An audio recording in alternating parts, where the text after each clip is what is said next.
आज 11वीं वार्षिक आम सभा में भिवानी परिवार मैत्री संघ की तरफ से मैं दिनेश गुप्ता आप सबका हार्दिक स्वागत करता हूँ। समय पे रहना सबसे ज़रूरी है। संख्या कितनी भी हो उसका ख्याल ना करते हुए हमें समय पे अपनी सब कार्रवाई को करना है। 11 बज गए हैं, 11 बजे का समय है। कार्रवाई को शुरू करते हैं। हम दीप प्रज्वलन के साथ इस काम को शुरू करेंगे और क्योंकि कोरम कहता है 2/3 मेजोरिटी होनी चाहिए, 2/3 2/3 प्रेजेंस होनी चाहिए कोई भी सभा में, तब उसका एक कोरम पूरा माना जाता है। तो सबसे पहले मैं यही कहूँगा कि दीप प्रज्वलन के लिए अपन सब लोग मिलकर दीप प्रज्वलन करें। प्रधान जी आप भी आओ, आओ जी। प्रदीप भाई आ जाओ, हाँ आ जाओ। हम सब मिलकर दीप जलाते हैं। नाश्ता करने दो। रीटा जी बोलो साइड लो, आप दोनों चप्पल निकाल लो। फिर नहीं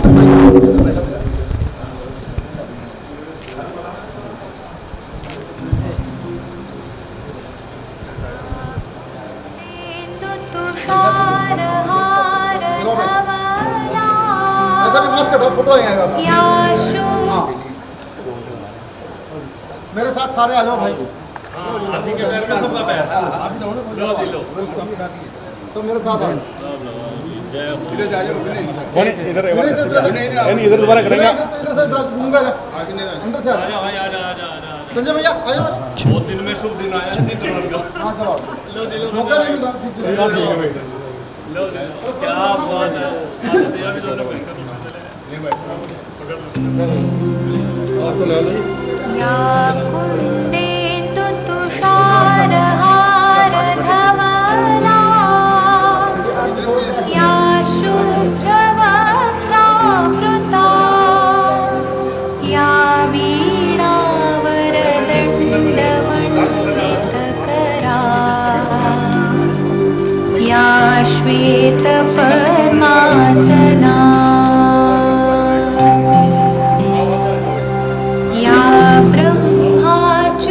शंकर प्रभृतिभिः देवैः सदा वन्दिता सा मां पातु सरस्वती भगवती निःशेषजाड्यापहा।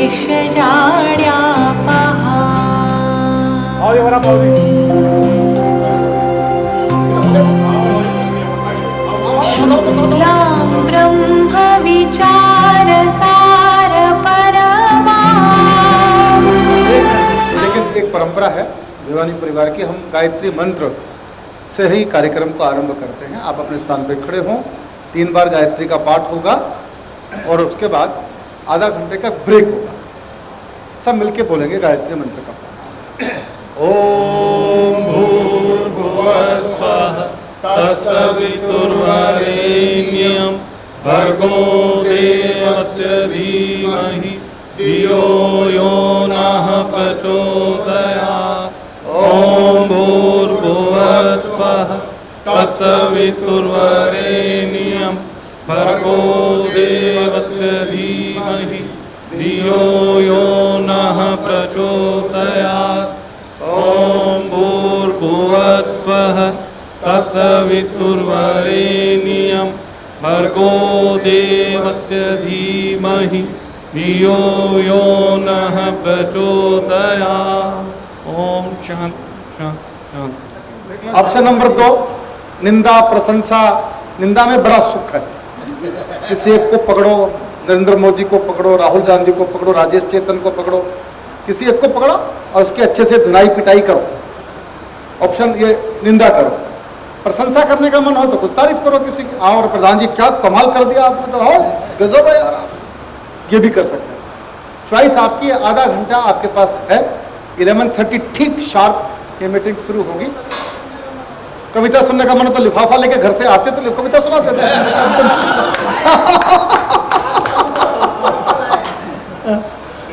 मैंने भी माइक पे आए बहुत दिन हो गए, कविता ही भूल गया।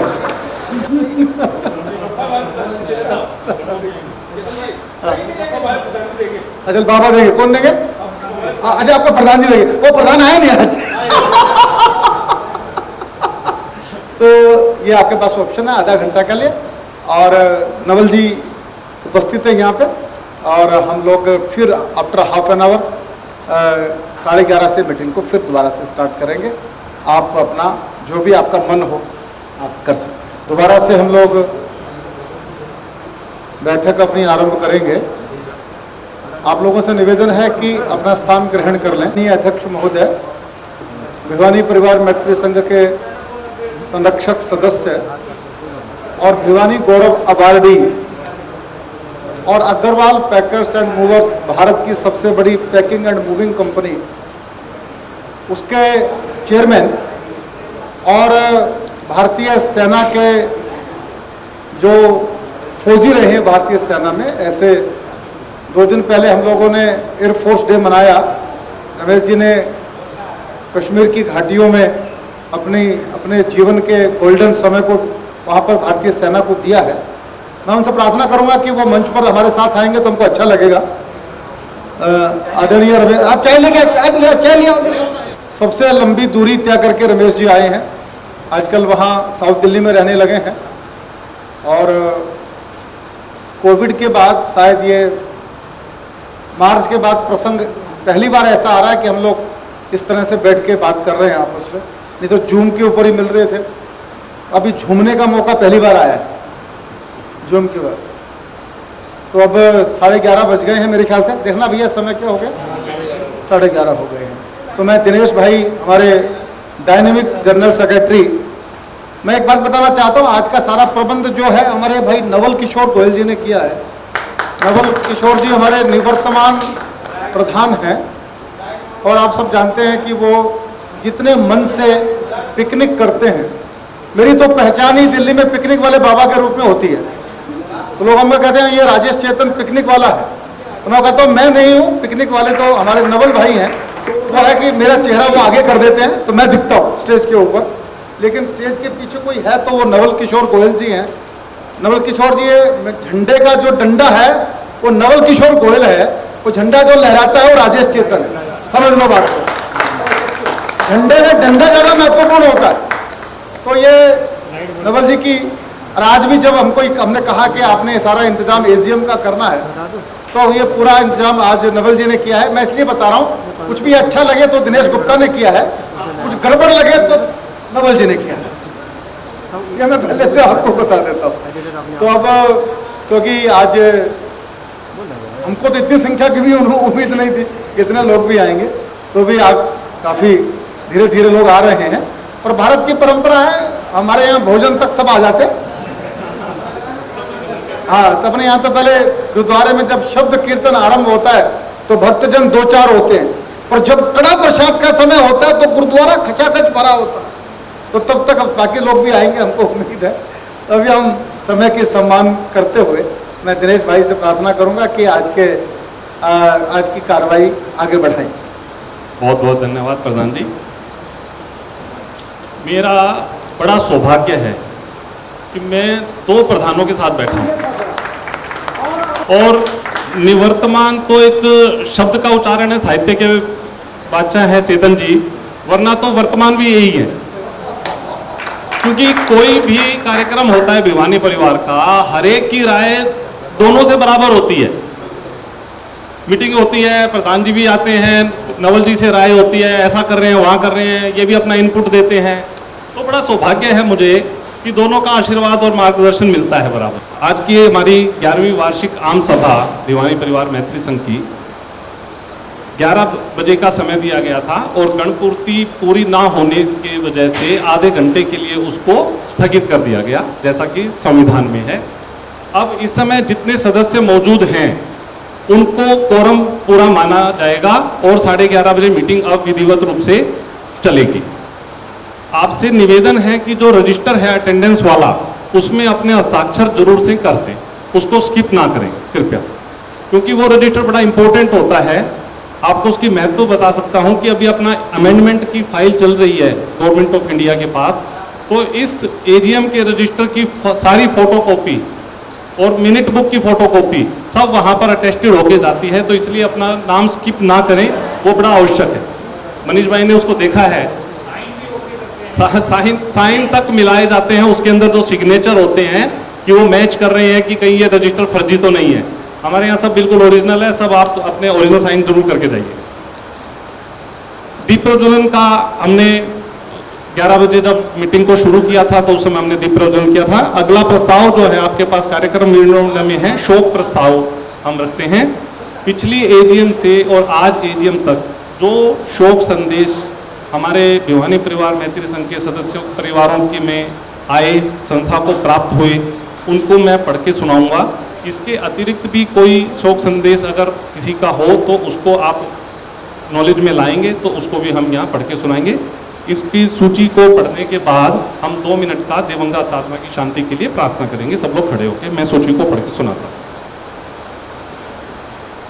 श्री राजकुमार गर्ग जी के पिताजी श्री बालकिशन गर्ग, श्री राम अवतार श्री शिवशंकर केडिया जी की माताजी श्रीमती सावित्री देवी केडिया, श्री ललित गुप्ता जी की माताजी श्रीमती सावित्री गुप्ता, श्री जितेंद्र अग्रवाल जी के पिताजी श्री कैलाश चंद्र अग्रवाल, श्री सुनील चोपड़ा की माताजी श्रीमती सावित्री चोपड़ा, श्री आत्माराम कोपड़ा जी स्वयं, श्री अजीत गुप्ता जी के पिताजी श्री जगदीश चंद्र गुप्ता, श्री रतनलाल अग्रवाल जी की धर्मपत्नी श्रीमती कांता अग्रवाल, श्री नौरंग गुप्ता जी के भाई श्री लीलाधर गुप्ता, प्रोमिला सिंगल जी की पति श्री विनोद सिंगल, संगीता भूत जी के ससुर जी श्री पुरुषोत्तम दास जी भूत, श्री नरेश कुमार गुप्ता जी स्वयं, श्री अशोक शर्मा जी के भाई श्री विजय कुमार, श्री शांति स्वरूप बंसल जी की बहन श्रीमती राम दुलारी, श्री सतपाल कथूरिया जी स्वयं, श्री पंकज गुप्ता जी की दादी जी श्रीमती सरवती देवी,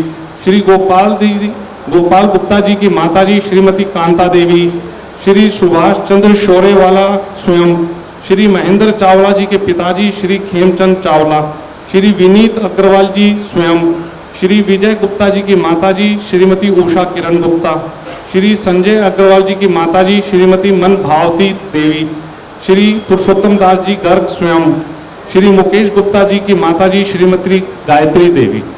ये शोक संदेश जो है संस्था के जानकारी में आए, जिनका आपको समय समय पर SMS के द्वारा सूचना मिली होगी, तो हम भिवानी परिवार की तरफ से इन दिवंगत आत्माओं की शांति के लिए 2 मिनट का मौन रखेंगे और जो समाचार संस्था तक नहीं पहुंच पाए किसी भी वजह से, उनके लिए भी हम शांति का प्रार्थना करें। इसमें 2 बातें अंडरलाइन करना चाहता हूं।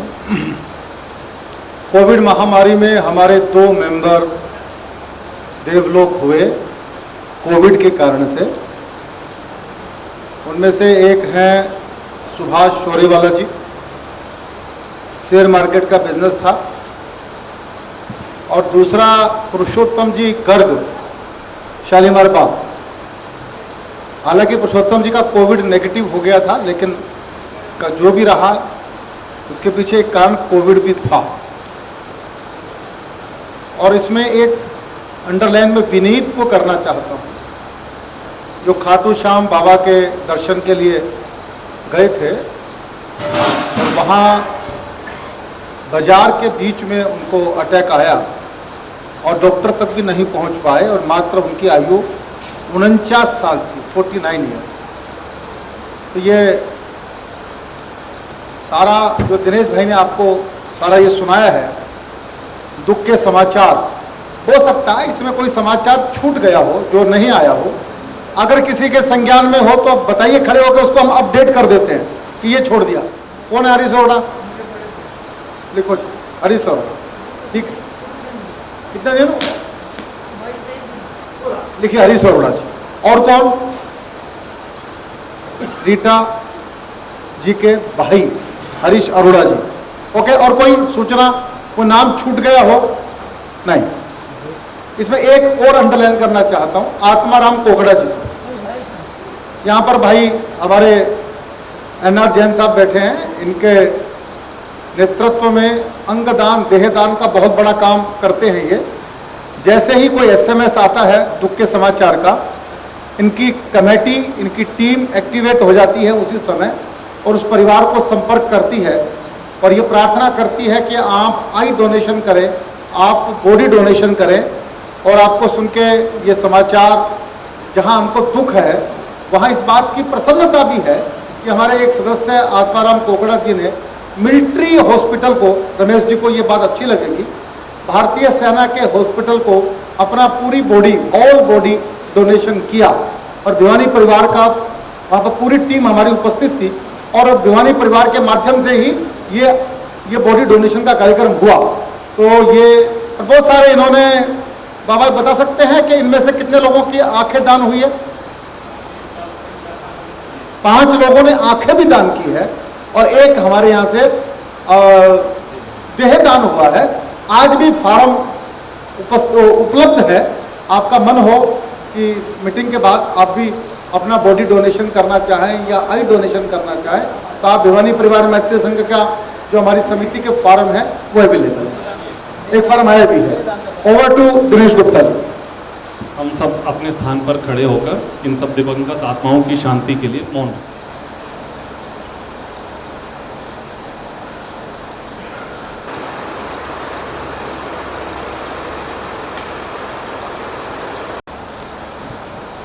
पिछले वर्ष 2019 में जो हमारी एजीएम हुई थी उसकी कार्रवाई का वाचन मैं आप सबके समक्ष करूंगा। प्रमोद जी आ गए हैं, उनको भी हाँ बिठा लें। हाँ, कार्रवाई का वाचन तो फॉर्मली जो उस दिन मीटिंग में बात होती है उस वक्त तो लिखा जाता है। एक आपको पिछले 2 सालों से एक कागज मिलता होगा अपने एजीएम के नोटिस के साथ में। असली वाचन तो यही है हमारा कि संस्था ने क्या किया, क्या कर रही है, किस तरह के कामों पे चल रही है। तो इसके बारे में अपनी प्रतिक्रिया सदस्यों तक पहुंचाएंगे, अपन आपस में मिलकर बात करेंगे, बैठेंगे, तो वो असली उत्साहवर्धक काम होता है। लो।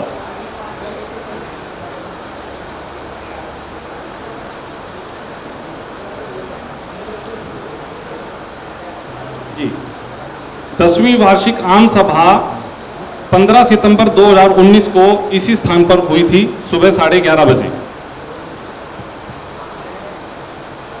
शुरू में 17 सदस्य उपस्थित थे, फिर आधा घंटा के लिए सभा को स्थगित किया गया। उसके उपरांत 73 लोगों की उपस्थिति इसमें दर्ज है, 73 लोग मौजूद थे। कार्रवाई का वाचन इस प्रकार है। एजीएम का शुभारंभ प्रातः 11 बजे दीप प्रज्वलन व सरस्वती वंदना से किया गया। क्योंकि गणपूर्ति नहीं हुई थी इसलिए नियमानुसार सभा को 30 मिनट के लिए स्थगित किया गया और उसी दिन उसी स्थान पर प्रातः 11:30 बजे आम सभा पुनः शुरू की गई, जिसमें उपस्थित सदस्यों को गणपूर्ति के लिए उचित माना गया। पिछली एजीएम 12/8/2018 से वर्तमान 10वीं एजीएम 15/9/2019 के दौरान संस्था के सदस्य परिवारों में हुए शोक विषयों जो संस्था की जानकारी में आ पाए एवं जो शोक विषय जानकारी में न आ पाए सभी के लिए सभा में 1 मिनट का मौन रखा गया और संस्था की तरफ से शोक प्रस्ताव पर श्रद्धांजलि दी गई।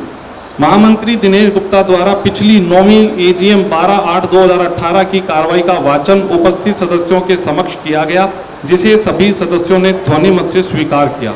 संस्था की पिछली एजीएम 2018 से वर्तमान 2019 तक की गतिविधियों की जानकारी डिजिटल रूप में सभा में उपस्थित सभी सदस्यों के समक्ष प्रोजेक्टर के माध्यम से दिखाई गई। इस डॉक्यूमेंट्री में विगत वर्ष के सभी कार्यक्रम एवं सेवा समितियों द्वारा किए गए सेवा कार्य विस्तार रूप से फोटो एवं वीडियो के रूप में दिखाए गए। सभा में उपस्थित सभी सदस्यों ने इस जानकारी को ध्यानपूर्वक देखा एवं ध्वनि मत से सराहा। वर्ष 2018-19 की लेखा पुस्तकों की जानकारी एजीएम के पत्र के साथ ऑडिटेड बैलेंस शीट एवं प्राप्ति व खर्च पत्रक के माध्यम से सभी सदस्यों तक भेज दी गई थी। सभा में कोषाध्यक्ष श्री सांवरमल गोयल एवं महासचिव दिनेश गुप्ता द्वारा लेखा पुस्तकों से संबंधित प्रश्न एवं सुझावों का समुचित उत्तर दिया गया। सभी सदस्य लेखा पुस्तकों के कार्य से संतुष्ट हुए एवं वर्ष 2018-19 की लेखा पुस्तकों को एक मत से स्वीकार किया गया। आगामी वर्ष की योजनाओं पर संस्था के अध्यक्ष श्री राजेश चेतन ने अपने उद्बोधन में संस्था द्वारा भविष्य में किए जाने वाले कार्यों के सुझावों सभी सदस्यों के समक्ष रखे। प्रधान श्री राजेश चेतन ने सुझाव दिया कि संस्था को अखिल भारतीय स्तर पर एवं भारतवर्ष से बाहर भी अपनी शाखाएं शुरू करनी चाहिए। एक कार्यक्रम अपना घर आश्रम में किया जाना चाहिए। भविष्य में संस्था के किसी कार्यक्रम में कागज या प्लास्टिक का उपयोग न्यूनतम किया जाए। संस्था के सदस्य संस्था को कुछ ना कुछ आर्थिक योगदान नियमित रूप से करें। भिवानी जिले के समग्र विकास हेतु वहां पर शैडो गवर्नमेंट बनानी चाहिए। इसके लिए संस्था के सदस्य अपना योगदान दें। उनके इस आह्वान पर मौजूदा कई सदस्यों ने अपनी सेवाएं देने की इच्छा जताई। प्रधान श्री राजेश चेतन द्वारा सभा को जानकारी दी गई कि संस्था के भवन निर्माण हेतु डीडीए से प्लॉट लेने की दिशा में कार्रवाई तीव्र गति से की जा रही है और उम्मीद है कि प्लॉट अलॉट होने का काम शीघ्र हो जाना चाहिए। उपस्थित सदस्यों ने इस विषय पर अति प्रसन्नता व्यक्त की एवं सामूहिक रूप से यह भी निर्णय लिया कि प्लॉट 400 मीटर या इससे अधिक जो भी मिल सके वो ले लेना चाहिए। इसके अतिरिक्त प्रधान श्री राजेश चेतन द्वारा संस्था की वर्तमान कार्य प्रणाली पर संतोष जताया गया और सभा में यह विश्वास दिलाया कि भविष्य में भी वर्तमान कार्यकारिणी संस्था की प्रगति के लिए निरंतर प्रयासरत रहेगी। अन्य विषयों पर अध्यक्ष श्री राजेश चेतन द्वारा सभा में उपस्थित सदस्यों से अपने विचार एवं सुझाव रखने का आह्वान किया, जिसके बारे में कुछ सदस्यों ने अपने विचार रखे और संस्था के वर्तमान चल रहे कार्यों के प्रति संतोष व्यक्त करते हुए उनमें सहयोग देने की इच्छा व्यक्त की। धन्यवाद प्रस्ताव महासचिव दिनेश गुप्ता द्वारा रखा गया। राष्ट्रगान के साथ सभा संपूर्ण की गई एवं सभा उपरांत सभी सदस्यों ने इकट्ठे भोजन किया। ये कार्रवाई का वाचन मैंने किया। आप लोगों को पिछले साल की कुछ अगर ध्यान में आ रही हो इस बात के अतिरिक्त कोई बात है तो संज्ञान में आप ला सकते हैं इसमें, वरना इसको हम ध्वनि मत से इसमें हमें इसको पास करना होता है। एक मिनट ध्यान से सुनिए सब कार्रवाई। इसमें कोई बात छूट तो नहीं गई? महामंत्री ने सब बातें लिख दी जो कुछ हुआ था, तो इसको पास किया जा सकता है। तो पास करने का तरीका दोनों हाथ पूरे ऊपर उठा के ओम की ध्वनि से पास कर दे।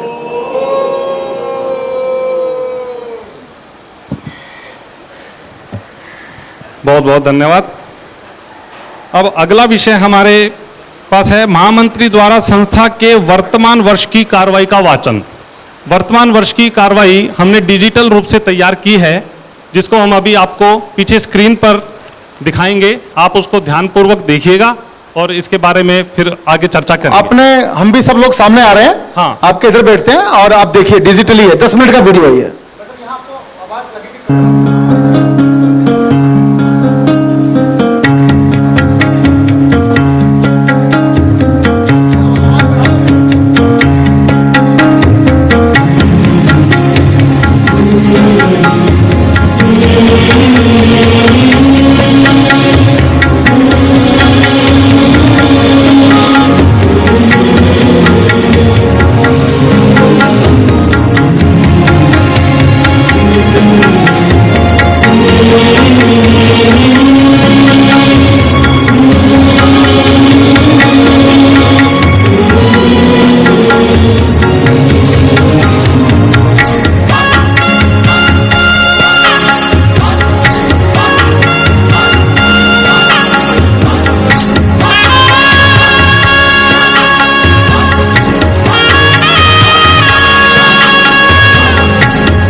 से है प्यार तो हर पल ये कहना चाहिए, मैं रहूं या ना रहूं भारत ये रहना चाहिए।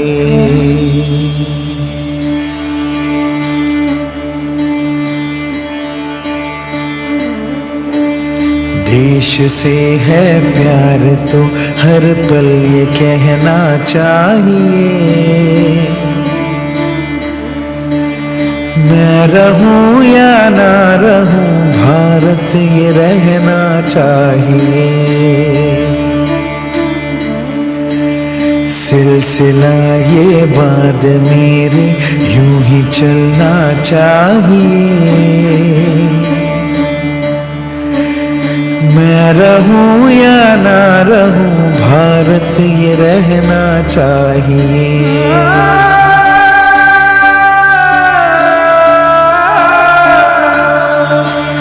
मेरी नस नस तार कर दो और बना दो एक सितार,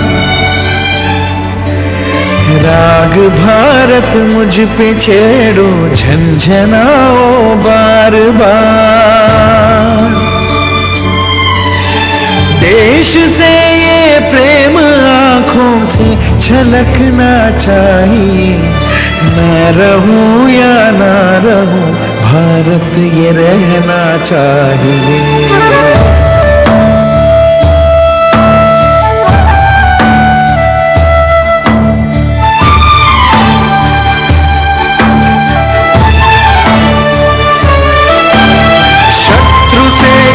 दो जरा सीमा में रहना सीख ले, ये मेरा भारत अमर है सत्य कहना सीख ले। भक्ति की इस शक्ति को बढ़कर दिखाना चाहिए, मैं रहूं या ना रहूं भारत ये रहना चाहिए।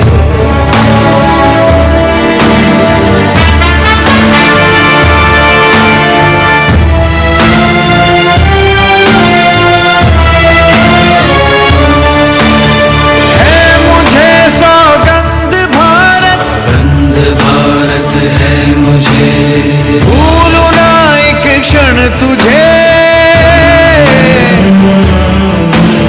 रक्त की हर बूंद तेरी है, तेरा अर्पण तुझे। युद्ध ये सम्मान का है, मान रहना चाहिए, मैं रहूं या ना रहूं भारत ये रहना चाहिए, मैं रहूं या ना रहूं भारत ये रहना चाहिए। कैसी लगी डॉक्यूमेंट्री? पास कर सकते हैं आपने? हाँ जी।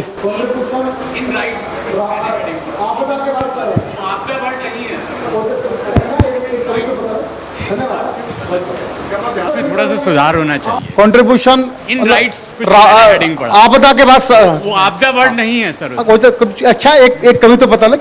धन्यवाद बहुत बहुत, इसको ठीक कर लेंगे। देखिए दोस्तों, प्रमोद शर्मा जी हर साल ये बनाते हैं अपनी डॉक्यूमेंट्री। इस बार प्रमोद जी ने हमारे नीतू को और शिवराज को ट्रेंड कर दिया, और इन दोनों बालकों ने दिन रात मेहनत करके कितने सारे फोटो लगाए होंगे, कितने सारे गाने सेलेक्ट किए होंगे, कितने घंटों की मेहनत होगी, आप कल्पना नहीं कर सकते हैं। इसलिए इन बच्चों के लिए तालियां तो बजनी चाहिए एक बार, जो इन्होंने किया है, Shivraj and Neetu, credit goes to. और दो तीन बातें सिर्फ छोटी छोटी इसमें शेयर करना चाहता हूं यहां पर, क्योंकि बड़े भाई बैठे हैं, रमेश अग्रवाल जी सेवा भारती दिल्ली प्रांत के अध्यक्ष हैं। सेवा भारती राष्ट्रीय स्वयंसेवक संघ का सेवा संगठन है, मैं बताना चाहता हूं। रमेश जी संघ के कार्यकर्ता हैं बचपन से ही, तो इनके पास दायित्व सेवा भारती का आया। मैं अपने महासचिव दिनेश गुप्ता जी को किस तरह से इनको अंडरलाइन करूं, मुझे समझ नहीं आता है। कोविड के समय एक दिन ये मास्क पहन के, दस्ताने पहन के, निक्कर पहन के और मेरे घर पहुंचे कि राजेश भाई ये सेवा भारती ने कर्फ्यू पास दिया है, मैं आपको देने आया हूं।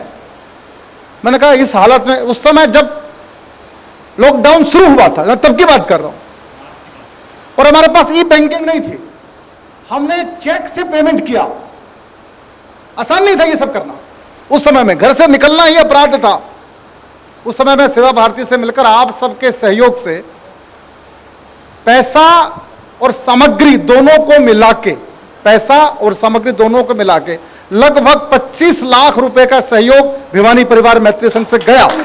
तो ये बहुत छोटी बात नहीं है, आप सबने बहुत बड़ा कंट्रीब्यूशन किया है। और सेवा भारती के अध्यक्ष तो हमारे बीच बैठे ही हैं, लेकिन उनके जो महामंत्री हैं डॉक्टर राम कुमार गुप्ता, उनका स्टेटमेंट मैं आपको बताता हूं। वो आए थे भिवानी परिवार के प्लेटफॉर्म पे और उन्होंने हमारे वेबिनार में कहा कि सेवा भारती के साथ जितने संगठन जुड़े हुए हैं उनमें से सबसे श्रेष्ठ काम, सबसे सिस्टमेटिक काम, सबसे डिसिप्लिन का काम अगर किसी संगठन का है तो वो भिवानी परिवार मैत्री संगठन। इसलिए आप सब बधाई के पात्र हैं। और अब रमेश जी हमारे उधर के भी कप्तान है, इधर के भी कप्तान है, अब तो हमको और सुविधा होगी इस बात के लिए। तो एक तो ये मुझे बात कहनी थी। दूसरी बात मैं कहना चाहता हूं, ठीक है कोविड के समय में आपके शेड्यूल्ड कार्यक्रम नहीं हो पाए, ये सच्चाई है, लेकिन उसके बाद भी संस्था ने सांस नहीं लिया। 61 चाय पे चर्चा करना आसान है क्या? 61 दिन लगातार इंटरनेशनल स्पीकर के साथ आप लोग मैदान में थे। एक दिन ऐसा भी हुआ कि 500 का जो सॉफ्टवेयर हमने खरीदा था वो हमारा छोटा पड़ गया, 50 लोग वेटिंग में थे। तो हर दिन सुबह 8 बजे 500 लोगों के साथ सेमिनार करना, 61 दिन तक कार्यक्रम लगातार किया। संवाद अपनों से कार्यक्रम सुपर हिट रहा और आज भी कार्यक्रम चल रहा है पुस्तक प्रभात के नाम से। ये छोटी बात नहीं है। हमारी पूरी टीम जिसने दिन रात कोविड के समय में मेहनत करके ये कार्य किया है, एक बार मैं चाहूंगा अगर आपको ये काम अच्छा लगा हो तो पूरी टीम के लिए आप तालियां। बहुत बहुत धन्यवाद। कहाँ बिंदल साहब? मैंने देखा नहीं उनको। आदरणीय सुरेश बिंदल साहब कहाँ बैठे हैं? बड़े भाई साहब आइए ना, वैसे आगे हो ना आप। सुरेश बिंदल साहब जो आईपेक्स का पर्याय हैं, पटपटगंज जो सोसाइटीज हैं, आईपी एक्सटेंशन, आप यहाँ जाओ। अरे भाई साहब आइए आप। नहीं जरूरत है हमको आपकी, आ जाओ। आप क्या आवश्यकता है? हमारे चुनाव अधिकारी भी रहे हैं माननीय सुरेश बिंदल साहब, और वो हमारे स्तंभ हैं। और दिल्ली हिंदुस्तानी मर्केंटाइल एसोसिएशन जो चांदनी चौक का पर्याय है, उसके लगातार 3 टर्म तक वो प्रेसिडेंट रहे हैं। और कोऑपरेटिव जो आंदोलन है उसके अंदर बड़ी भूमिका रही है सुरेश बिंदल साहब की। हम प्राउड करते हैं कि वो हमारे बड़े भाई हैं और आज यहाँ उपस्थित है। मैं उनका बहुत आदर करता हूँ और मैं चाहूंगा कि हमारे महासचिव जी आगे बढ़ाएं। ओवर टू दिनेश गुप्ता जी। वो अपने आप में सारे जो 1 साल में संस्था काम कर रही है उसके बारे में पूरा विस्तार से उसमें दिखाया गया है। और साथ में हमने जो समितियां का गठन किया हुआ है उसकी डॉक्यूमेंट्री, मतलब उसके जो पेपर रिपोर्ट है वो एजीएम के लेटर के साथ आप सब तक पहुंचाई गई है, वो आप लोगों ने जरूर से देखी होगी। हाँ, ये कॉपी और भी अवेलेबल है, इसको आप ले। किसी के पास ये नहीं पहुंची हो तो आप इसको जरूर लेकर जाएं। इसमें क्या क्या काम चल रहे हैं ये आपके ध्यान में आएगा। और इसको भेजने का एक उद्देश्य और भी है कि कार्रवाई तो आपको बतानी है, किसी का मन का किसी काम से जुड़ने का अगर कोई इंटरेस्ट है तो वो इन संयोजकों से जरूर से संपर्क करें। धन्यवाद। अगला विषय लेते हैं, कोषाध्यक्ष द्वारा वर्ष 2019-20 की लेखा पुस्तकों की जानकारी। बैलेंस शीट की कॉपी एजीएम के नोटिस के साथ में अटैच की गई है। आज हमारे जो कोषाध्यक्ष हैं सांवरमल गोयल जी, वो कल रात से कुछ अस्वस्थ हैं, कुछ बुखार की उनको शिकायत है अचानक। नहीं, मैं थोड़ा सा इसमें सुधार कर दूं। मैं और सांवर जी भिवानी नेचुरोपैथी के ट्रीटमेंट के लिए गए थे डॉक्टर मदन मानव के पास। वहीं वो बीमार हुए। 5 दिन हितेशी नर्सिंग होम अपने भिवानी के डॉक्टर महेश गर्ग के हॉस्पिटल में एडमिट रहे। घर आ गए, अभी तक भी वो स्वस्थ नहीं हुए हैं। उन्होंने कहा कि मैं आना चाहता हूं मीटिंग में। हमने कहा इस हालत में आना नहीं चाहिए। तो आप ये मानिए कि ये काम भी आज दिनेश गुप्ता जी को ही करना है और बैलेंस शीट आपके सामने रखनी है।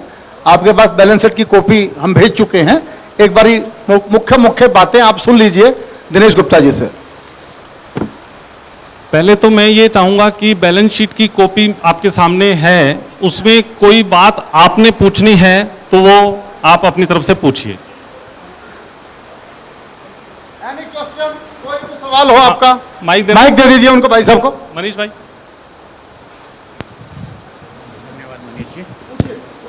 सर, डोनेशन इनकम आपने दिखाई है, तो इसके अंदर क्या क्या इंक्लूडिंग है ये थोड़ा सा मैं जानना चाहूँगा। देखिए, संस्था को जो धनराशि प्राप्त होती है वो मेंबरशिप बोल के भी होती है, डोनेशन किसी भी सेवा कार्य के लिए, किसी भी आपदा के काम के लिए भी डोनेशन आता है, वो सब राशि जो है डोनेशन के अंदर ही शामिल है।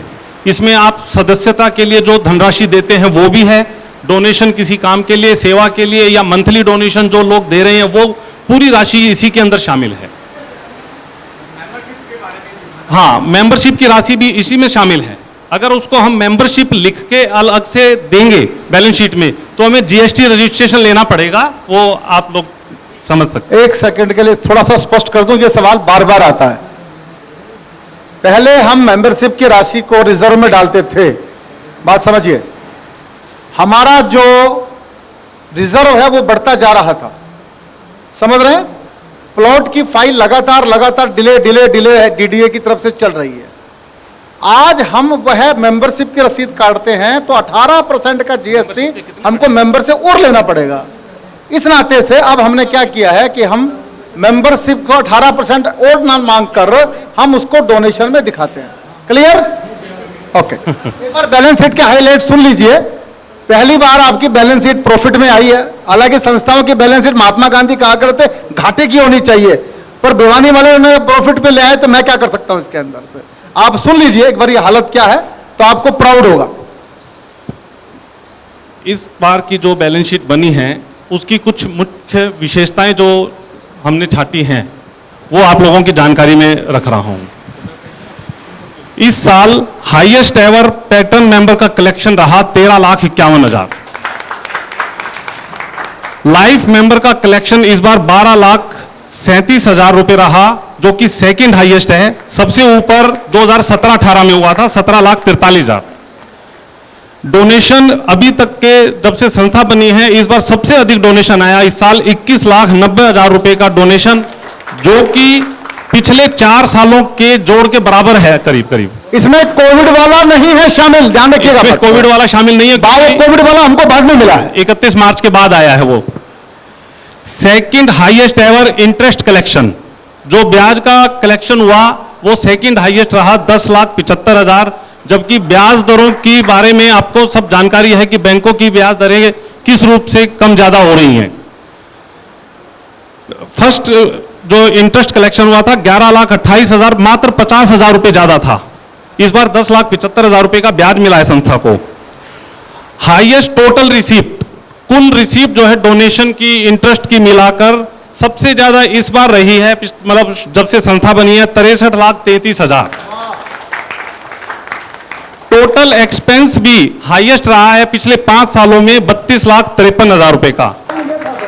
सेवा समितियों का एक्सपेंस जो है पिछले साल के बराबर रहा है 15.5 लाख रुपए का, जो ये दर्शाता है कि सेवा समितियां अपना कार्य जो है उसी रूप में, उसी स्पीड में कर रही हैं। एडमिनिस्ट्रेशन का एक्सपेंसेस, जो ऑफिस चलाने का एक्सपेंसेस है, वो बिल्कुल बराबर चल रहा है पिछले 3 सालों से। और टोटल एक्सपेंसेस 52,83,000 रहा, सेकंड हाईएस्ट रहा। और इनकम जो है 10,49,000 रुपए की रही, जो 2017-18 में 11,30,000 रुपए की इनकम थी। तो सेकंड हाईएस्ट इनकम पर हैं हम। और सेवा का जो खर्चा हुआ वो कितना ज्यादा बढ़ गया वो देखिए, 1,93,000 था 17-18 में, कुल 1,93,000, जो कि इस बार 15,49 का हुआ है। 15.5 लाख का खर्चा करके भी, 15 गुना खर्चा करके भी हम इनकम में उस साल से सिर्फ 50,000 नीचे रहे हैं। तो इस साल की बैलेंस शीट जो है आप लोगों के प्रयास से, सबके प्रयास से जो है कुछ अच्छी है, लेकिन फिर भी और आगे बढ़ने की जरूरत है। हम हाईएस्ट टैक्स स्लैब में हैं। और जो प्रधान जी ने अभी जो मेंबरशिप वाली बात क्लियर करी, क्योंकि कॉर्पस फंड को हमें कंट्रोल करना बहुत आवश्यक है। हमारे जो ऑडिटर्स ये हैं उनकी भी रिकमेंडेशन यही है कि कॉर्पस का इस्तेमाल सिर्फ निर्धारित काम के लिए किया जा सकता है, दूसरे किसी काम के लिए हम नहीं कर सकते। तो जो 1,38,00,000 का कॉर्पस हमारा है, उससे नीचे हमारे पास एफडीआर कभी नहीं होनी चाहिए, मतलब वो डिपॉजिट हमारे पास हमेशा होना चाहिए। वो हम उसको मेंटेन करे हुए हैं, बल्कि इस साल हमने एफडीआर, इस करंट ईयर में एफडीआर हमारी और बढ़ी है, 150 से ऊपर की हो गई है टोटल इंटरेस्ट को एक्यूमुलेट करके। तो हम उस फ्रंट के ऊपर भी बिल्कुल इनकम टैक्स के वकील बैठे हैं यहाँ, खरे उतरते हैं कि 1,38 के कॉर्पस को लेके हम 1.5 करोड़ की एफडीआर अपने पास पोजीशन में है, तो वहां पर हम स्मूथ हैं। लेकिन कॉर्पस को आगे ना बढ़ा के सेकंड हेड आप देख सकते हैं, रिजर्व एंड सरप्लस, इस हेड में संस्था का जो रिजर्व पैसा है वो इस हेड में आया हुआ है। तो इसलिए वो सारा मेंबरशिप को और सब तरह के डोनेशन को इकट्ठा हम डोनेशन का रूप ही लेके चल रहे हैं। तो ये बैलेंस शीट के बारे में मुख्य बातें थी। आप लोगों का कोई सवाल जवाब है तो बताइए, नहीं तो इसको हम आगे पास करें। प्रधान जी। दोस्तों, आपने जो दायित्व एग्जीक्यूटिव कमेटी को दिया था, उसने बड़ी ईमानदारी से इसको पूर्ण करते हुए और एक अच्छी बैलेंस शीट आपके सामने रखी है। क्या आपको लगता है इसको पास करना चाहिए? Any objection? Very good. आपसे हमको यही उम्मीद थी। और आपने ये नहीं पूछा कि ये प्रधान जी ये इतना पैसा कहां से आ गया? सवाल तो बनता था यार, पूछा क्यों नहीं? हाँ, सवाल पूछना चाहिए था। हाँ, नहीं ऐसा कुछ नहीं है, प्रधान तो चेहरा है, समझिए बात को। हाँ, नरेंद्र मोदी चेहरा है, केवल पीछे जो करते हैं पता है कौन करते हैं। मैं बताना चाहता हूं, इसमें बहुत महत्वपूर्ण यह है कि इस बार हमारी टीम ने यह निश्चय किया कि पिकनिक में नवल जी जो इतना बड़ा आयोजन करते हैं अपने फार्म हाउस पे, उसमें हमने एक यज्ञ किया और उस यज्ञ में हमने यजमान बनाने की अपील की। और आपको सुन के अच्छा लगेगा, लगभग 21 लाख रुपया, 21 लाख रुपए का डोनेशन हमको पिकनिक के उस यज्ञ से मिला। तो इसका कारण यह था बड़ा। और अब टारगेट यह है कि अगर भगवान ने सब ठीक रखा और कोविड से हम मुक्ति पा गए और पिकनिक उसी जोर शोर से की, तो इस बार लक्ष्य यह है कि 100 यजमानों के साथ 1 करोड़ रुपए का डोनेशन लेके और उस यज्ञ को किया जाए। और मन यह है कि जो सेवा के काम 15 गुना बढ़ाए हैं, क्योंकि रमेश भाई साहब प्रेरणा देते रहते हैं और काम बढ़ाओ। कल भी सेवा भारती से एक संकेत आया, वो भी मन है करने का। तो इच्छा यह है कि भिवानी में और दिल्ली में मिला के एक बड़े कॉर्पस को लेके और सेवा के काम आगे होने चाहिए। आपकी भी इच्छा है ये? हेलो, आपकी भी इच्छा है? गुड, बहुत अच्छा। तो ये बैलेंस शीट को पास मान लिया जाए? एक बार हाथ उठा के कर दीजिए पास। Okay, over to Dinesh ji. बहुत बहुत धन्यवाद। अगला विषय हमारे पास है कि आगामी वर्ष की योजनाओं पर अध्यक्ष का उद्बोधन। तो मैं प्रधान राजेश चेतन जी से निवेदन करूंगा कि संस्था के आगे अगले वर्ष का क्या रोड मैप उनके दिमाग में है वो सब सदस्यों के समक्ष रखें और उसके ऊपर चर्चा करें।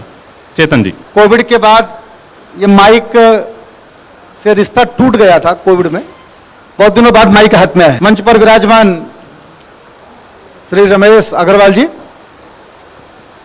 हमारे डायनेमिक जनरल सेक्रेटरी भाई दिनेश गुप्ता जी, निवर्तमान प्रधान और भिवानी परिवार मैत्री संघ के स्तंभ भाई नवल किशोर गोयल जी,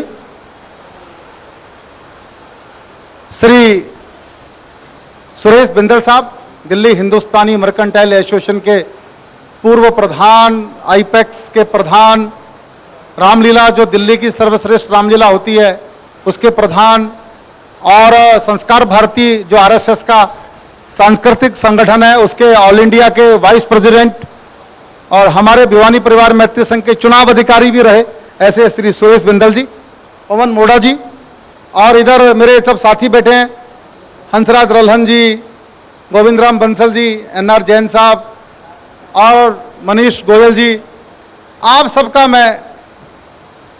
सबका और हमारी कुछ बहनें भी हैं। आइए नवरत्न जी, मैं आपका स्वागत करता हूं, अभिनंदन करता हूं। कैसे हैं आप? ठीक है, मैं आप सबका अभिनंदन करता हूं, स्वागत करता हूं। और 11वीं एजीएम में आज हम उपस्थित हैं। आप सब ने कोविड से लड़ाई लड़ी है, जंग लड़ी है, और जंग लड़के आप आज यहाँ पर उपस्थित हैं, तो मैं आपको बधाई देता हूं कि आप कोविड से बड़े जोश खरोश से लड़े हो और उस लड़ाई में भी आप विजय प्राप्त करके यहाँ पर आए हो एजीएम के अंदर, इसलिए मैं आपको सैल्यूट करता हूं।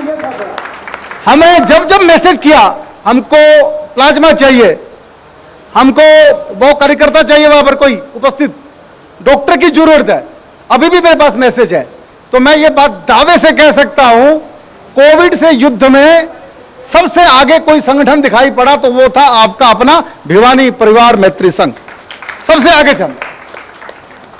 तो मैं आपको इस बात के लिए बधाई देता हूं कि आप सबने जो भी आह्वान किया उसमें बहुत ईमानदारी से कंट्रीब्यूट किया। दोस्तों, अभी मेरे इस भाषण के बाद एक बड़ा काम हम करने जा रहे हैं। ये कोविड में ही हमको प्रेरणा मिली। हमारी एक समिति थी मैट्रिमोनियल कमेटी, जिसमें हम विवाह सुझाव समिति के साथ में रिश्तों की भी लोगों को कंसल्टेंसी किया करते थे। तो कोविड में हमने ये सीखा कि अब 1 to 1 मिलना कठिन है, तो हम लोगों ने एक सॉफ्टवेयर डेवलप किया है जिसमें पासवर्ड हम आपको देंगे और उस पासवर्ड से आप अपने बच्चों के जो मैरिजेबल बच्चे हैं उनके बायोडाटा, उनके प्रोफाइल उस पर स्वयं अपलोड कर सकेंगे और आप वहां से मैचिंग देख सकेंगे। ये अभी लॉन्च होने वाली है वेबसाइट बिल्कुल तैयार है। और इसके लिए मैं विनय सिंगल जी, कहाँ विनय सिंगल, हाँ विनय सिंगल जी और दिनेश गुप्ता जी खास तौर पर, इन दोनों ने जो मेहनत की है, और हमारे प्रमोद शर्मा जी, वो भी शायद कहीं किसी व्यवस्था में है, इन लोगों ने दिन रात मेहनत करके ये वेबसाइट बना दी है। इस वेबसाइट में क्या होगा, बिना रेफरेंस के कोई बायोडाटा अपलोड नहीं होगा। ये मेरे भाई बैठे प्रदीप जी, इनकी भी बड़ी इनको सहायता मिली है। जैसे राजेश चेतन के पास 5 बायोडाटा आए, बात समझिए, तो मेरे रेफरेंस से वो वेबसाइट पर अपलोड होंगे। ये विनय सिंगल जी आ गए, इनके लिए तालियां बजा सकते हैं आप। प्रमोद जी भी आ रहे हैं ना, हाँ। ये अभी वेबसाइट हम लॉन्च करेंगे, यानी कि कोई भी रिश्ता बिना रेफरेंस के अपलोड नहीं होगा। किसी रिश्ते के बारे में इंक्वायरी करनी हो तो किससे बात करेंगे? रमेश जी ने मुझे 4 बायोडाटा दिए, तो मैं रमेश जी के रेफरेंस से वो 4 बायोडाटा अपलोड कर दूंगा। कोई रिश्ते के बारे में पूछ रहा तो आपको फोन करेगा। हमको बायोडाटा तब देना, आप या तो खुद अपलोड कर दीजिए या हमको देंगे तो आपका नाम सबसे ऊपर रहेगा, रेफर्ड भाई रमेश अग्रवाल जी, ये उनका मोबाइल नंबर। इस रिश्ते के बारे में यहां से इंक्वायरी करें। कैसा है आइडिया? ये आइडिया ठीक रहा? तो ये अभी वेबसाइट आपके सामने आ रही है। दोस्तों, हमारा बुक बैंक करके एक नया प्रोजेक्ट शुरू हुआ। अनिल अग्रवाल जी यहां पर बैठे हैं पीछे, अनिल जी पे खड़े हो जाओ, तालियां बजाइए अनिल जी के लिए। ये गांव बड़ियाली के रहने वाले हैं और इन्होंने अद्भुत काम किया है। Karol Bagh phase road main road के ऊपर पुरानी किताबों का बैंक चलाते हैं, हमारा बुक बैंक। हमारा बुक बैंक अद्भुत काम करता है। मैं गया, पूरा दिन वहां पर रहा, सुबह से शाम तक बच्चों की लाइन लगी रहती है किताबें मांगने के लिए। सारी किताबें फ्री आती है। आपके घर में जितनी किताबें हैं, कल ही वो किताबें मुझे फोन करें, मैं आपके घर से उठा लूंगा और हमारा बुक बैंक में भेज दूंगा। परसों भी मैंने बहुत किताबें भेजी है इनके पास। भिवानी से एक लड़का चला, मेरे चाचा का लड़का है, उसका नाम है गौरव गुप्ता। भिवानी से चला गाड़ी भर के किताबों की, सीधा करोल बाग फेज रोड, किताबें वहां दी और मुझे फोन करता, चाचा मैं भिवानी से किताबें लेके आया हूं और आपका बुक बैंक बड़ा जबरदस्त है, मजा आएगा देख के। और मेरी प्रार्थना यह है कि आप ये बुक बैंक भिवानी में भी खोल दें, क्योंकि जितनी इसकी जरूरत दिल्ली में है उससे ज्यादा जरूरत भिवानी में भी है। हम जगह दे देंगे, कार्यकर्ता दे देंगे, आप सिस्टम हमको दे दो कैसे इस बुक बैंक को चलाया जाए। अनिल भाई से आज प्रार्थना करता हूं कि आपको पूरी सहायता मिलेगी, टेक्नोलॉजी आपको देनी है, बैंक आपको चलाना है, जगह हम देंगे। आप तैयार हैं इस काम को करने के लिए? तालियां बजा दीजिए अनिल भैया के लिए। और ये इधर पूजा है, पूजा भी खड़ी हो जाओ, तुम भी दर्शन दे दो सबको। ये है पूजा जैन। पूजा जैन जी हमारी, मेरे परिवार की, मेरे छोटे भाई की अर्धांगिनी है। ये जो बुक बैंक हमारा है इससे मात्र 500 कदम की दूरी पर है। तो ये पूजा को हमने इसके साथ जोड़ा है और अब ये बुक बैंक में पूजा की भी सहायता मिलेगी। एक बार ये बुक बैंक में आप जरूर जाएं, ये मेरा आप लोगों से निवेदन है। और दूसरा वादा ये करता हूं कि 2021 के अंदर हम भिवानी में भी इस बुक बैंक में करीब 1.5 करोड़ रुपए की किताबें हैं हमारे पास, बताना चाहता हूं 1.5 करोड़ रुपए की किताबें हैं। ये हमारे दूसरे साथी भी आए हैं, मैं आदमी का नाम भूल गया भाई साहब का, संजय कौशल जी, मैं आपका भी अभिनंदन करता हूं। संजय भैया आप भी बड़ी मेहनत करते हैं उस बुक बैंक को चलाने के लिए। रमेश जी आपकी भी हमको सहायता चाहिए इस काम के लिए, और हम चाहेंगे कि ये बुक बैंक का और विस्तार हो और हो। ये अद्भुत काम हो रहा है, हर दिन हजारों रुपए की किताब गरीब बच्चों तक पहुंच रही है। इसमें कोई गरीब अमीर नहीं है, आपको कोई किताब चाहिए वहां किताब जाके दे भी सकते हैं और वहां से किताब ले भी सकते हैं। तो ये भिवानी में हम हमारा बुक बैंक खोलेंगे। दोस्तों, हमारे 3 संस्था के मुख्य संरक्षक हैं। एक हैं सदानंद जी महाराज कृष्ण प्रणामी आश्रम, एक हैं आदरणीय हजूर साहब, हमारे दिनोद वाले जो स्टार मंदिर है उसके जो प्रमुख हैं, और तीसरे हैं जनरल वीके सिंह साहब। सदानंद जी महाराज ने कहा कि अपना घर आश्रम, जो डॉक्टर भारद्वाज, जो आपने कर्मवीर में अमिताभ बच्चन के साथ देखा उनको, इस समय 40 आश्रम चल रहे हैं पूरे भारत में। 10,000 से ज्यादा प्रभु जी जो सड़कों पर पड़े थे उनको वहां से उठाकर उनकी सेवा हो रही है। हरियाणा का पहला आश्रम भिवानी परिवार मैत्री संघ ने भिवानी में खोला, कहां? सदानंद जी महाराज की प्रेरणा से, उनके ही आश्रम में। मैं परसों भिवानी में था, मुझे बहुत अच्छा लगा। कोविड के समय भी स्टेशन से 2 प्रभु जी उठाए और उनकी हालत मैं आपको बता नहीं सकता। और जो कार्यकर्ताओं ने उनकी सेवा की, उनका एकदम उनके सेवा करने के बाद उनका जीवन ही बदल दिया उन्होंने पूरी तरह से। इस समय 50 प्रभु जी भिवानी के आश्रम में हैं, आपको जानकारी देता हूं। दूसरी जानकारी और महत्वपूर्ण है, 28 प्रभु जी 2000, आपने बैलेंस शीट सुनी, मैं आपको एक बैलेंस शीट बताता हूं सेवा की। 28 प्रभु जी ठीक होकर उनकी मेमोरी आ गई, उनको याद आ गया जो कुछ उन्होंने बताया। गूगल से सर्च करके उनके गांव तक जाकर 28 प्रभु जी को स्वस्थ करके ठीक ठाक करके उनके घर वालों को लौटा दिया, उनके घर भिजवा दिया। यह बड़ा काम भिवानी में हुआ है। ये जब आश्रम खोला गया था, शहनवाज हुसैन साहब मेरे दोस्त हैं, मैं उनको भिवानी लेकर गया था आश्रम खोलने के लिए। आश्रम जब खोला था तो मैंने उस दिन भिवानी का वादा करके आया था कि भिवानी परिवार मैत्री संघ लगभग 2 लाख रुपए महीने का खर्चा है आश्रम को चलाने का, 2 लाख रुपए महीने का। हमने कहा था हम कमी नहीं छोड़ेंगे, भिवानी के जो लोग आपके भाई जो दिल्ली में बैठे हैं वो भिवानी आश्रम को चला लेंगे, हम जाके नवल जी को आगे कर देंगे, भैया लाओ दो, कोई प्रॉब्लम नहीं है हमको। लेकिन आपको सुन के और अच्छा लगेगा, आश्रम को चलते 2 साल से ज्यादा हो गए हैं। नवल किशोर गोयल जी ने, दिनेश गुप्ता ने, राजेश चेतन ने भिवानी आश्रम को 1 रुपया भेजा जी आज तक आप लोगों ने? नवल जी भेजा? 1 रुपया नहीं भेजा है। भिवानी के लोगों ने कहा कि हमको दिल्ली वाले भाइयों की जरूरत नहीं है इस काम के लिए, हम भिवानी में आश्रम चला लेंगे, और 2 साल से हमारे 1 रुपए के सहयोग के बिना भी वो आश्रम चल रहा है। एक बार तालियां बजाइए भिवानी वालों के लिए। अभी अगली सूचना आपको दे रहा हूं। हफ्ता पहले महाराज जी ने मुझे बुलाया, यहां सेक्टर 7 में कृष्ण प्रणामी आश्रम है, मैं गया। महाराज जी बहुत अच्छे मूड में थे। उन्होंने कहा कि राजेश, अब ये आश्रम पुरुषों का तो बना लिया, महिलाओं ने क्या पाप किया है? क्या सड़कों पर महिलाएं नहीं पड़ी रहती हैं? परिवार से बहिष्कृत नहीं है महिलाएं? इनके लिए भी कुछ करना चाहिए। और महाराज जी को मैंने कहा, महाराज जी आप तो बस खाली इशारा करो, जो करना है कर देंगे। तो महाराज जी ने संकेत किया कि आश्रम का दूसरा हिस्सा, अभी आप जब जाएंगे भिवानी कृष्ण प्रणामी आश्रम में, राइट विंग में हमने पुरुषों का आश्रम खोल दिया है, और लेफ्ट विंग की बिल्डिंग में महाराज जी ने भिवानी परिवार मैत्री संघ को हैंड ओवर कर दी, संभालो इसको। मैंने कहा महाराज जी ये बदमाश हैं, कभी पूरा आश्रम काबू ना कर ले, आप बच के रहना इनसे। तो बोले मुझे तो चाहता हूं कि तुम कर लो इस आश्रम को काबू। तो आपको सुन के अच्छा लगेगा, अगले 3 महीने के अंदर, अभी क्या चल रहा है, दिसंबर से पहले भिवानी में, जैसे हमने ये अनाउंस किया है कि भिवानी जिले की धरती पर कोई भी सड़क पर प्रभु जी पड़ा हुआ नहीं छोड़ेंगे, ये हमारा संकल्प है। पूरी गाड़ी घूमती है जिले के अंदर, जहां भी हमको किसी गांव की सूचना मिलती है हम वहां से पिक कर लेते हैं। हमारे भाई सामरमल गोयल जी हमारे ट्रेजरर आज आ नहीं पाए, वो नवल जी के परिवार से ही हैं, वो इस काम में सबसे आगे रहते हैं।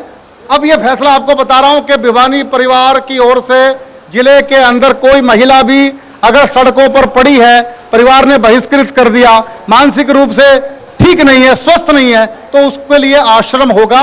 एकदम हाइजीनिक व्यवस्था है।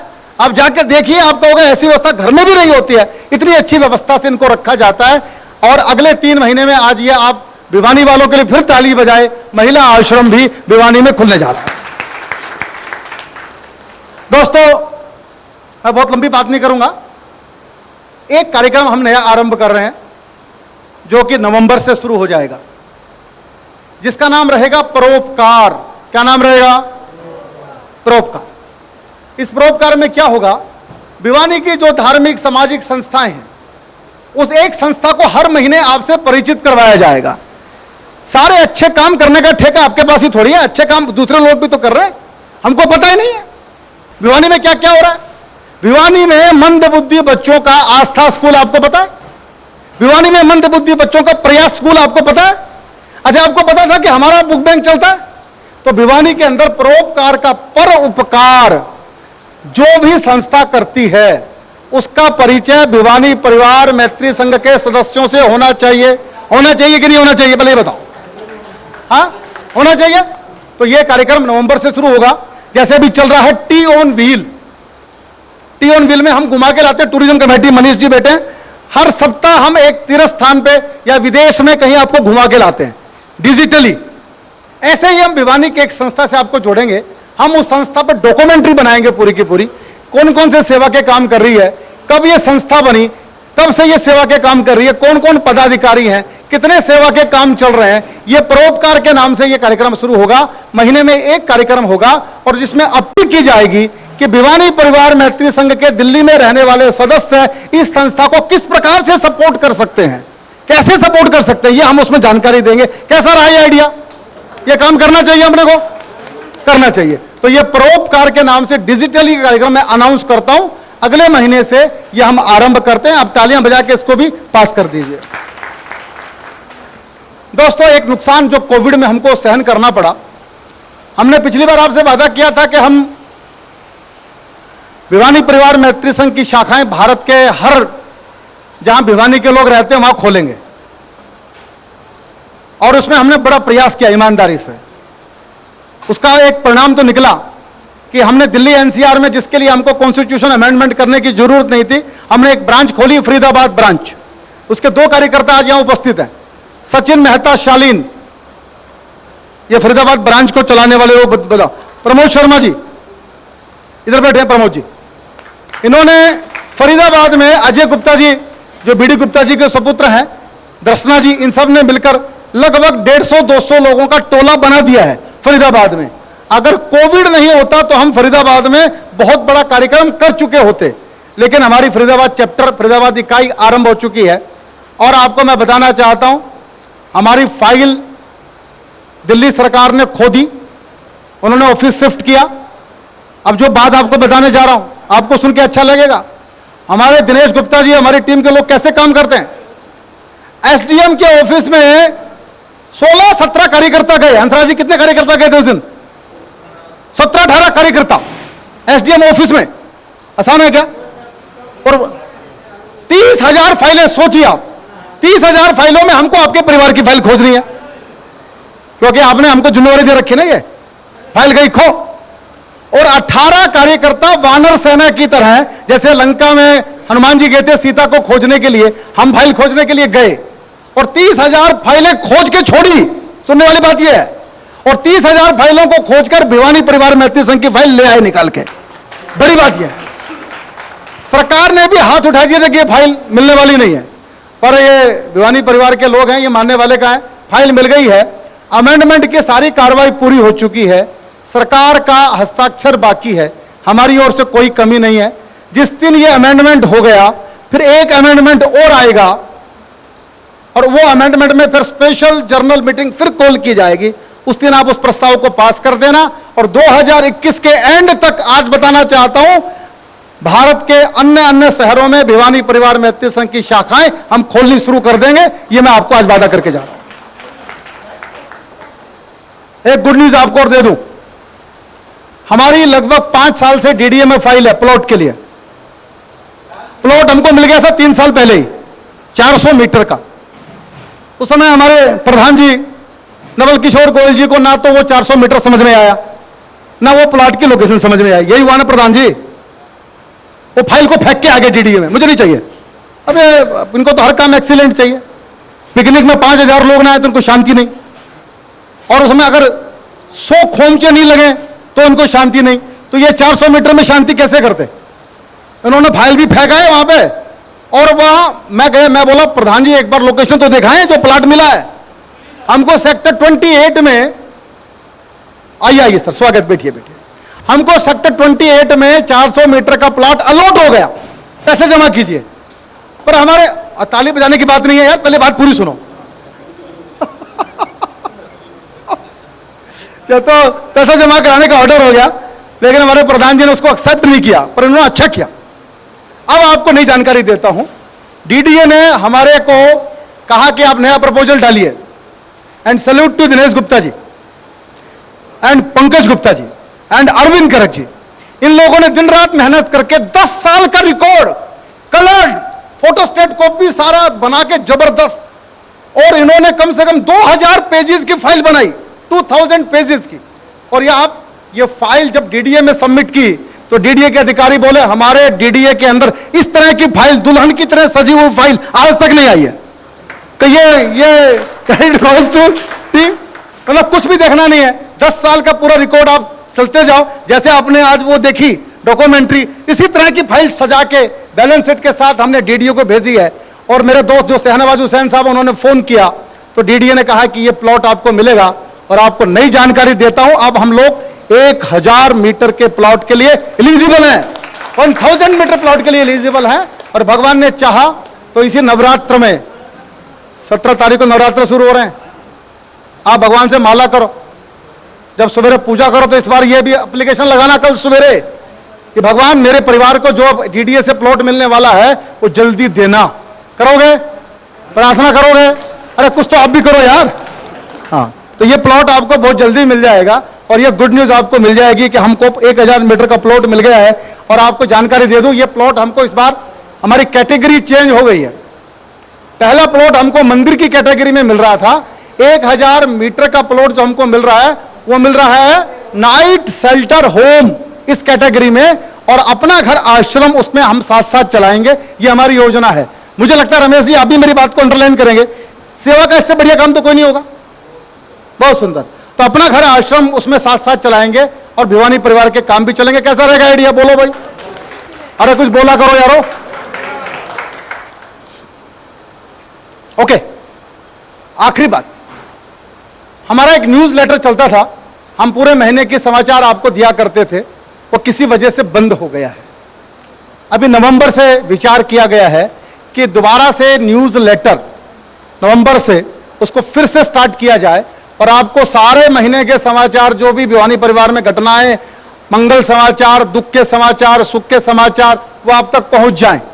मनीष जी उसको काम को देखा करते थे, न्यूज लेटर के काम को। मैं इनसे फिर प्रार्थना करूंगा थोड़ा सा फिर वो समय निकालें अपना, इस काम को आगे बढ़ाएं। और कैसा रहेगा, न्यूज लेटर दोबारा से निकालें। हाँ, तो ये न्यूज लेटर आपको हर महीने हम नवंबर से देना शुरू करेंगे, ये मुझे और आपसे निवेदन करना था। एक आखिरी की बात कह के अपनी वाणी को विराम दूंगा, तो फिर आपको वेबसाइट, मैट्रिमोनियल वेबसाइट लॉन्च होगी। आखिरी बात मैं ये करना चाहता हूं साथियों आप लोगों से, गंगाराम हॉस्पिटल से हमारा टाई अप है। आज मैं आपके सामने खड़ा हूं तो ये क्रेडिट गोज टू भिवानी परिवार मैत्री संघ। मैं गया था वहां पे अपना होल बॉडी चेकअप करवाने के लिए। सुबह 8 बजे आपको वहां एडमिट करते हैं, दोपहर में 2 बजे छुट्टी कर देते हैं आपकी। बताना चाहता हूं आप लोगों को, भिवानी परिवार मैत्री संघ का जो ये टाई अप है, इसमें 5500 रुपया पुरुषों को देना होता है और 6500 रुपये महिलाओं को देना होता है।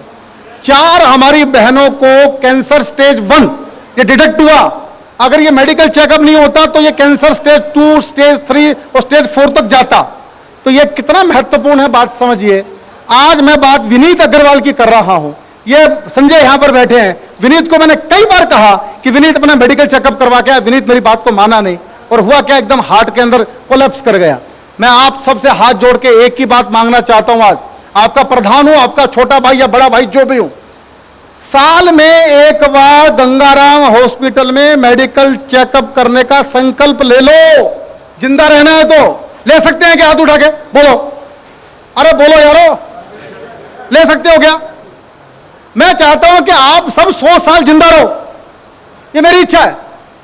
आप 100 साल रहेंगे तो संस्था को सपोर्ट करेंगे, संस्था में सेवा करेंगे, संस्था को पैसा देंगे, संस्था को चलाएंगे। आप लोग 100 साल जिंदा रहें, इसके लिए अगर आपने एक दिन, आधा दिन का समय गंगाराम हॉस्पिटल में जाके चेकअप करवाया, निश्चित रूप से वो पूरा एकदम आपके बॉडी को देख लेते हैं क्या चल रहा है भीतर। और जो 50 प्लस है उनको तो ये काम करना ही पड़ेगा। अभी ये बंद है। नीतू, कब से शुरू होगा पता किया क्या? हाँ, कब किया पवन जी? जैसे ही ये दोबारा से शुरू होगा, कोविड की वजह से बंद कर रखा है, हम आपको एसएमएस करेंगे। आपको सबको एसएमएस मिल रहे हैं क्या? बराबर मिल रहे हैं? ओके, हम आपको फिर एसएमएस करेंगे। आप दोबारा से अपना मेडिकल चेकअप के लिए वहां जरूर जाइए, ये मेरा आप लोगों से निवेदन है। मेरी बात को मैं पूरी कर रहा हूं। आप लोग इतनी बड़ी संख्या में आए हैं, मैं बहुत धन्यवाद करता हूं, आपका शुक्रिया करता हूं। और एक आखिरी बात और कह दूं, अपना 17 दिसंबर 2020 को इलेक्शन ड्यू था। आदरणीय नवल जी और हमारे बिंदल साहब सुन रहे हैं, हमारे को इस मीटिंग में चुनाव अधिकारी की घोषणा करनी थी। इस मीटिंग में हमको इलेक्शन अनाउंस करना था, पर आपका जो कॉन्स्टिट्यूशन है भिवानी परिवार मैत्री संघ का, उसमें एक लाइन लिखी है, विकट परिस्थितियों में 6 महीने का चुनाव आगे बढ़ाया जा सकता है।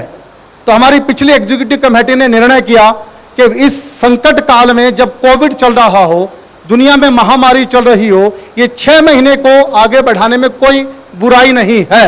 ये निर्णय मेरा नहीं है, पूरी एग्जीक्यूटिव कमेटी का है। तो आज मैं घोषणा करता हूं कि यही एग्जीक्यूटिव कमेटी अगले 6 महीने काम करेगी। आपको कोई तकलीफ तो नहीं है? किसी को कष्ट तो नहीं है?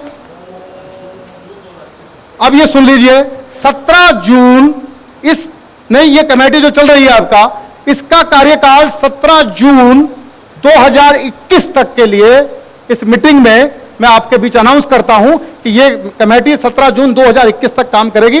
17 जून 2021 के बाद नई कार्यकारिणी का गठन होकर वो काम करेगी। ठीक है सब? ओके, कोई गलत तो नहीं किया? सब ठीक है? आप लोग खुश हैं? कोई चेहरे को लटके हुए क्या बात है? कोई प्रधान की इच्छा रखा बता दो, अभी बना दे भाई। किसी का मन हो प्रधान बनने का तो आज ही बना देना, टिक्का काट देना।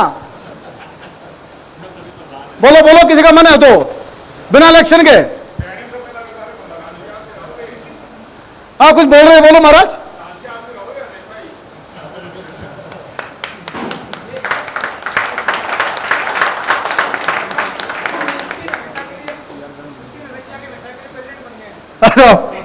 अरे काय को मुझे पुतिन बना रहे हो यार? मैं राजेश चेतन ही ठीक हूं, प्रबोध भाई। मैं अपनी बात को समाप्त कर रहा हूं। बहुत बहुत धन्यवाद। Over to Dinesh. बहुत बहुत धन्यवाद। सभी लोग प्रधान जी के अगले वर्ष की योजनाओं से किस तरह का महसूस कर रहे हैं, अपनी करतल ध्वनि से उन तक अपना संदेशा भिजवाइए।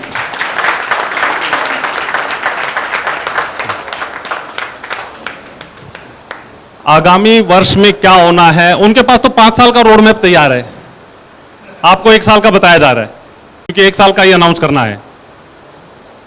तो 2 निवेदन मैंने भी आप लोगों से करने हैं।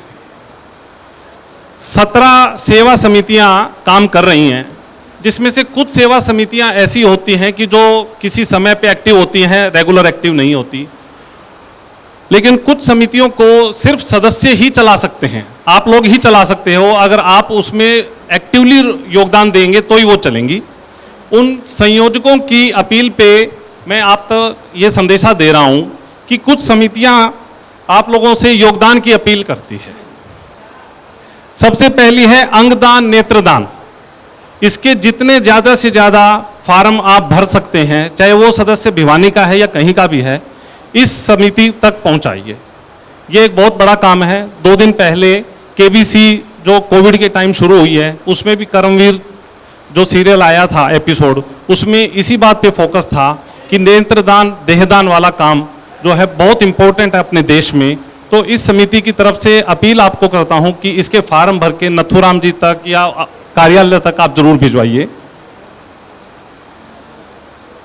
आदर्श विवाह समिति अभी अपनी वेबसाइट लॉन्च करने वाली है। उसमें आपको जो कोड मिलेगा, पोर्टल पे जाके अपने बच्चों के रिश्ते अपलोड करने का पूरा सिस्टम आप निसंकोच जो है हमारी मदद लीजिए, नीतू जी की मदद लीजिए। ऑफिस के कार्यालय के संपर्क सूत्र आप तक हैं, उन पे मदद लेके इसको डिजिटली आप खुद ही चलाएंगे। इस पूरी वेबसाइट को ऑटो मोड पे चलेगी और बिना भिवानी परिवार के रेफरेंस के ये लॉक रहेगी, आप लोगों की सहमति से ही खुल पाएगी। इस तरह का इसमें सॉफ्टवेयर बनाया गया है। आपका जब तक मोबाइल नंबर आप इसमें नहीं डालेंगे तब तक वेबसाइट काम नहीं करेगी, आपके मोबाइल से नंबर से चलने वाली है। एक बहुत महत्वपूर्ण समिति है वस्त्र एवं दवाई संग्रह समिति, गोविंद राम जी उसको हेड करते हैं। तो ये समिति अपने आप में बहुत अच्छा काम कर रही है। कोविड के समय भी इसमें हम लोगों ने कुछ सदस्यों के फोन आए कि एक पर्टिकुलर मोहल्ला में मॉडल टाउन से 4 घरों में सामान था, तो वो समस्या के कि भी कहाँ पर सामान दें, कौन कैसे करे। तो हमारे पास एक टेम्पू की व्यवस्था है जो कि 4 जगह से भी कलेक्ट करता है। तो आप अपना दर्ज करवाइए कि मेरे घर में इस एड्रेस पर सामान रखा है, 2 पैकेट, 4 पैकेट, 6 पैकेट। बहुत भारी आवश्यकता है इस समिति को आपके सामान की। अपने घर से पुराना सामान निकालिए जो आपके लिए आवश्यक ना रहा हो। इस महामारी के समय दूर गांव में बहुत ज्यादा आवश्यकता है। गूंज की तरफ से लगातार हमें ये संदेशे मिल रहे हैं कि ज्यादा से ज्यादा सामान इकट्ठा करके हम तक पहुंचाइए। आपको कुछ नहीं करना, सिर्फ संदेशा हम तक पहुंचाना है कि मेरे घर में 4 पैकेट हैं, वो सामान हमें वहां तक पहुंचाना है। तो इस समिति का काम भी सिर्फ आप लोगों के सहयोग से ही आगे बढ़ सकता है।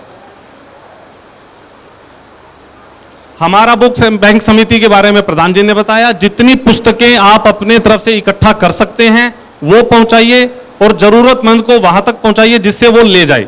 ये समिति भी सिर्फ और सिर्फ आपकी वजह से चल सकती है। इन समितियों की तरफ से निवेदन था कि बात आप तक पहुंचाऊं।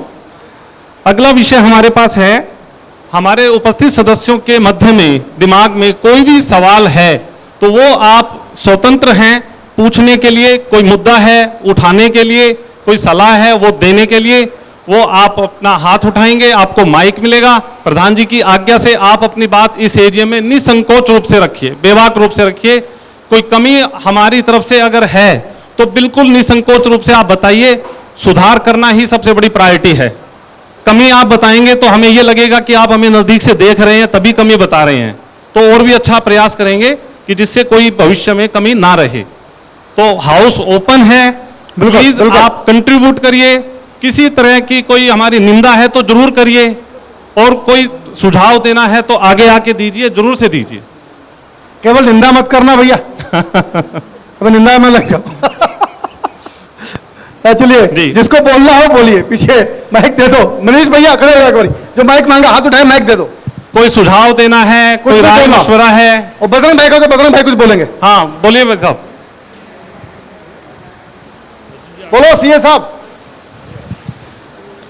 मेरा सुझाव ये है कि जो जो कमेटियां अभी दिनेश जी ने बताई हैं वो भी मतलब व्हाट्सएप पे जैसे आता है अपना मैसेज आता है या एसएमएस आता है, उनका भी मतलब एसएमएस आता रहे, लोगों को उनका फ़ोन नंबर आता रहे। जैसे मेरे को अभी जरूरत थी वस्त्र दान की, घर से बोले भाई पता करके आना, तो मैं किससे पता, आपसे पता करना था।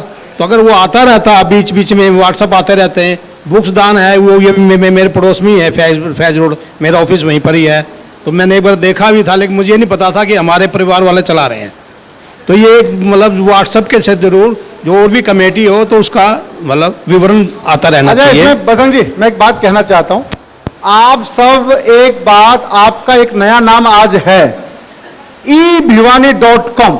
eBhiwani.com आपका नाम बजरंग के साथ में नीचे ब्रैकेट में लिख दो। आपका दूसरा परिचय बड़े परिवार का है, E फॉर इंग्लैंड, eBhiwani.com। ये आपके परिवार का परिचय है, इसमें सब कुछ है।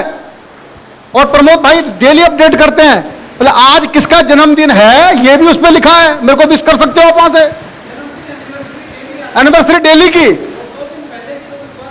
2 दिन पहले आपका मन हो राजेश चंद्र का जन्मदिन है, इसको विश करना, ढंग का काम कर रहा है तो मेरे को फोन कर सकते हो वहां से भी।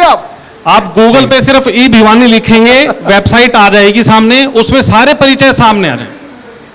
हाँ अभी ठीक लो माइक।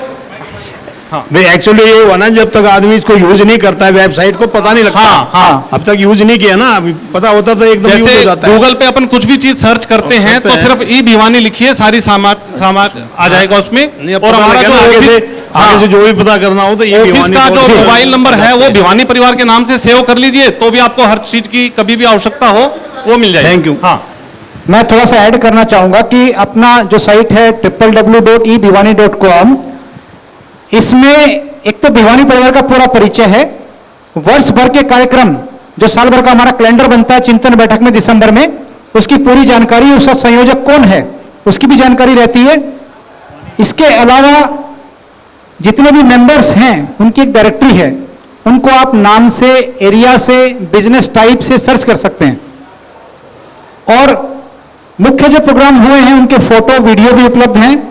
अपना YouTube channel, Facebook channel, Twitter channel, उनके लिंक हैं।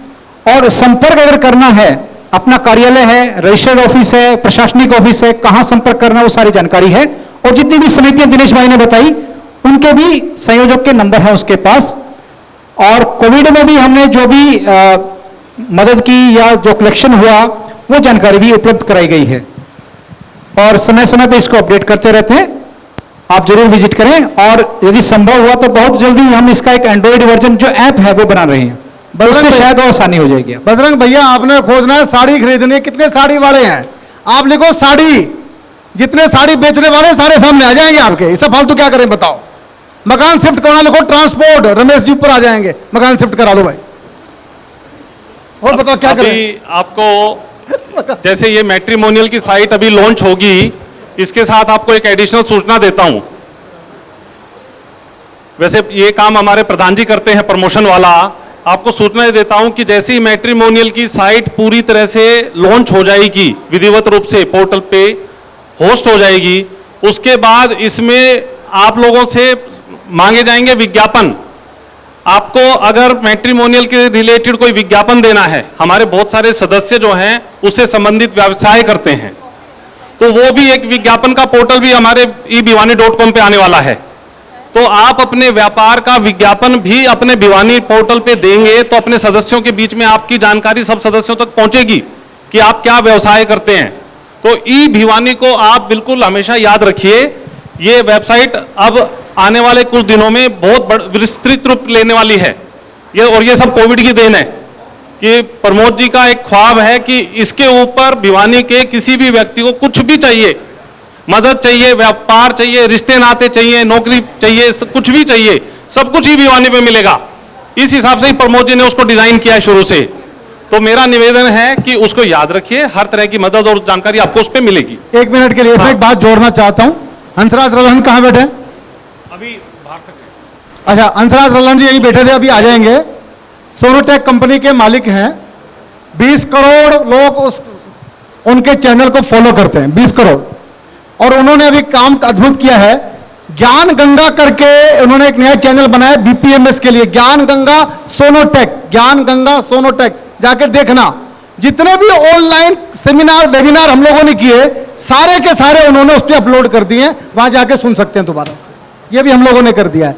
और दूसरी बात, भिवानी परिवार मैत्री संघ का जो यूट्यूब चैनल है, जिस पर पुस्तक प्रभात कार्यक्रम चल रहा है, उस पर भी ट्रैफिक बढ़ता जा रहा है। 300 लोग थे, कोविड के कारण से अब 1500 लोग उस चैनल पे आ गए हैं। आप उस चैनल को भी सब्सक्राइब करें, भिवानी परिवार मैत्री संघ का यूट्यूब चैनल। जी, और कोई सवाल आप पूछिए। Any question? और किसी का सवाल कोई? बोलिए। नमस्कार, मैं रीता, जय हिंद। यदि भिवानी परिवार मैत्री संघ दिल्ली से बाहर भिवानी में या कहीं भी, जैसे पीछे लेखक का एक कार्यक्रम हुआ था, तो ऐसे कोई कार्यक्रम करे तो उसमें कन्वेंस की व्यवस्था रखे जिसमें हमें आसानी हो। ठीक, चलिए, बहुत अच्छा। और कोई? एनीबॉडी? और कोई सवाल? हाँ ठीक है, कराओ। आपके कहने अनुसार हम हर महीने अब एक पूरी सेवा समितियों की जो सूची और उसके कॉन्टैक्ट नंबर व्हाट्सएप पे हम हमेशा भेजा करेंगे। नीतू जी, आप इसको नोट कर लें कि वो संपर्क सूत्र जो है व्हाट्सएप पे एक बार हर महीने चले जाएं, जिससे सब लोगों को कॉन्टैक्ट मिलता रहेगा। और जो आपके विषय वाली बात है, उसमें अभी तक हमने जितने कार्यक्रम करे हैं, एक बस का हमने इंतजाम हमेशा किया है कि जो एक निर्धारित स्थान से चलती है, लेकिन उसका एक समय निर्धारित रहता है। हमारे पास व्यवस्था सबकी होती है, लेकिन सिर्फ एक व्यक्ति जाएगा तो स्पेशल व्यवस्था नहीं हो पाती है। मेरे पास जिस कार्यक्रम की चर्चा कर रहे हैं उस समय रीटा जी का फ़ोन आया था। मैंने कहा जी कम से कम 14, 15, 10 आदमी पर्सन हमारे भिवानी परिवार के चलें तो हम कोई कन्वेंस कर सकते हैं। हमने मना किसी भी व्यवस्था को नहीं किया। हमारे प्रधान जी कई बातें तो बताते ही नहीं हैं, पूरा इन्होंने फंड खोल रखा है। अभी भी जब हम माउंट आबू टूर लेके गए थे, ये रात्रि में बुखार होने के बाद जो जिस दिन इनका स्टंट डला उससे एक दिन पहले की बात बता रहा हूँ, 1 लाख रुपए मेरे को लेके आए कि भाई ये ले बस के लिए ले जा, कि भाई कोई खर्चा, पर हमें नहीं चाहिए था। तो हमारे यहाँ पे फंड की कोई कमी नहीं है। दूसरी बात, व्यवस्था तो गलत खर्च नहीं होगा, इसीलिए एक व्यक्ति के लिए बस करना वो उचित नहीं था, इसीलिए उसमें व्यवस्था नहीं की गई थी। दूसरी बात, अभी भी प्रधान जी ने अपनी उपलब्धि नहीं बताई।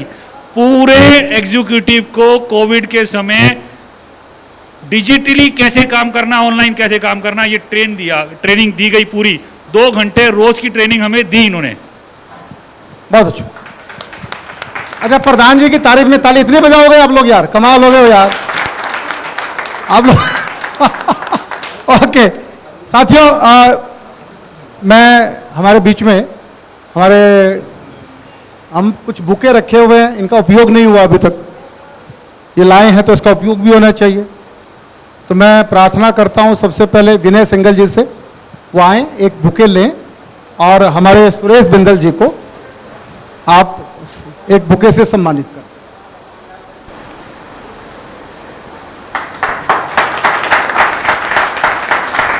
मैं प्रार्थना करूंगा प्रमोद शर्मा जी से आए और भाई रमेश अग्रवाल जी को एक पुष्प गुच्छ से उनका सम्मान कर दें। नहीं, मैं प्रार्थना करता हूं, एक अच्छी खबर आपको दे रहा हूं। हमारे बीच में श्री अजय अग्रवाल जी उपस्थित हैं। आप हमारे समधी हो गए हैं। आप रमेश अग्रवाल जी के छोटे भाई राजेंद्र जी हैं मुंबई में, और वो हनुमान जी की तरह रमेश जी के साथ रहते हैं। राम हनुमान का रिश्ता है। वो कहते हैं मैं तो बड़े भाई का सेवक हूँ। और राजेंद्र जी के बेटे के साथ आपकी बेटी है, राजेंद्र जी का बेटा है, ये संबंध अभी हुआ है। तो ये हमारे भिवानी के हैं, ये मुझे भी पता लगा। आज हमको एक संरक्षक सदस्य और मिल गए। हाँ, 4 में अच्छा कमाल। मैं चाहूंगा कि यहां तक आए अजय भैया और मनीष जी और नथुराम जी से प्रार्थना करूंगा एक पुष्प गुच्छ से हमारे समधी साहब का सम्मान करें। हाँ, दोनों अपूर्व भी आए, दोनों आए। आइए अपूर्व भैया प्लीज। अरे आप भी तो भिवानी के होंगे या आप अलग किसी गांव के हो?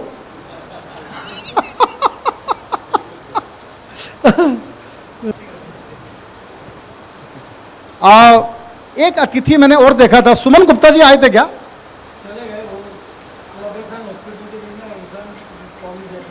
अच्छा, मैंने देखा उनको, मैंने कहा उनका भी सम्मान कर देते होते तो।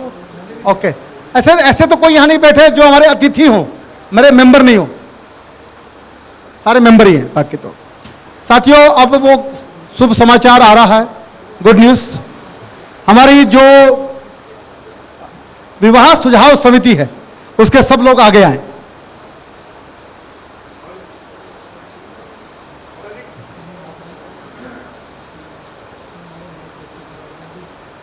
ये सारा आइडिया इन लोगों का है।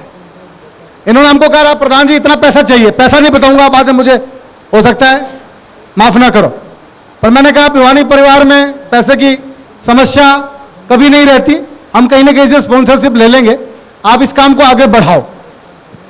और इन लोगों ने 15 दिन की कड़ी मेहनत के साथ में ये सॉफ्टवेयर बना लिया है। प्रमोद जी भी साथ ज्वाइन करें, आपके बिना तो ये काम पूरा ही नहीं होगा। अब हम ये मैट्रिमोनियल पोर्टल अपना आरंभ कर रहे हैं, अभी से कर रहे हैं, और इसकी पूरी ट्रेनिंग हम आपको देंगे। हमारे बीच में भाई रमेश अग्रवाल जी हैं, नवल जी हैं और सुरेश बिंदल साहब हैं। ये लैपटॉप कहाँ से स्टार्ट कराओगे भाई? कर दिया। हाँ, आप भी एक बार देखिए, स्टार्ट हो गया आज। भाई साहब इधर घुमाइए कुर्सी अपनी। अच्छा, आप सब देखिए, ये हमारी वेबसाइट शुरू हो गई है मैट्रिमोनियल की। अब आपको रिश्तों के लिए कहीं भटकने की जरूरत नहीं है, बस अपने हाथ से अपलोड कीजिए। प्रदीप भैया, तो एक बार तालियां बजा दीजिए पूरी टीम के लिए।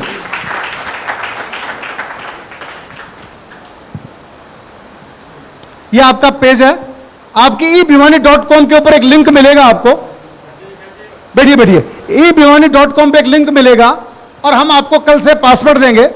आप बायोडाटा हमको देंगे, आपके रेफरेंस से वो बायोडाटा यहां अपलोड कर दिया जाएगा, या आप खुद भी अपलोड कर सकते हैं।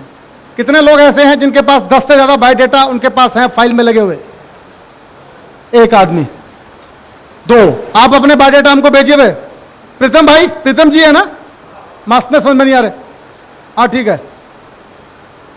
और ऐसे कितने हैं जिनके पास 5 से ज्यादा बायोडाटा है? ओके, आप लोग भी दीजिए अपने बायोडाटा। और हम ये चाहते हैं कि आने वाले समय में इसके ऊपर, इसमें छूट ये है, मेंबर नहीं, आपके रिश्तेदार, आपके मित्र, आपके पड़ोसी भी अपने बच्चों के बायोडाटा दे सकते हैं, देख भी सकते हैं, लेकिन वो आपके थ्रू रूट होंगे, ऐसे कोई नहीं जाएगा। सुरेश बिंदल जी ने मुझे 5 नंबर दे दिए कि राजेश ये 5 मेरे मित्र हैं, पड़ोसी, इनको भी रजिस्टर्ड कर दो, हम कर देंगे, लेकिन रेफरेंस रहेगा आपका। हम उनको कैसे खोजेंगे? तो सुरेश बिंदल जी के माध्यम से खोजेंगे। ये ठीक रहेगी ना परंपरा? नहीं तो कोई रिश्ता मिलता ही नहीं है कौन का है। क्यों भाई साहब? रेफरेंस होना चाहिए भाई। इस रिश्ते के बारे में कुछ पूछना तो रमेश जी से बात करो, रमेश जी की जिम्मेवारी है। रिश्ता करवाना है कि नहीं करवाना, ये हाँ भी कर सकते हैं, ना भी कर सकते हैं। बोला मैंने मजबूरी में अपलोड करवाया था भाई, आज मैं ढंग का कोना, ये कहने की भी छूट है भाई। आया था, मैंने अपलोड करवा दिया, पर रिश्ता लायक, तेरे लायक रिश्ता कोना, ये छोड़ दे छोड़ दे। हाँ हाँ हाँ, ये दोनों बातें हैं ना भाई। हाँ, तो किसी के कर्म फोड़ो, दोनों छूटे हैं। तो ये बात दिनेश भैया, राष्ट्रगान सब कुछ हो गया, धन्यवाद कर दी जाए।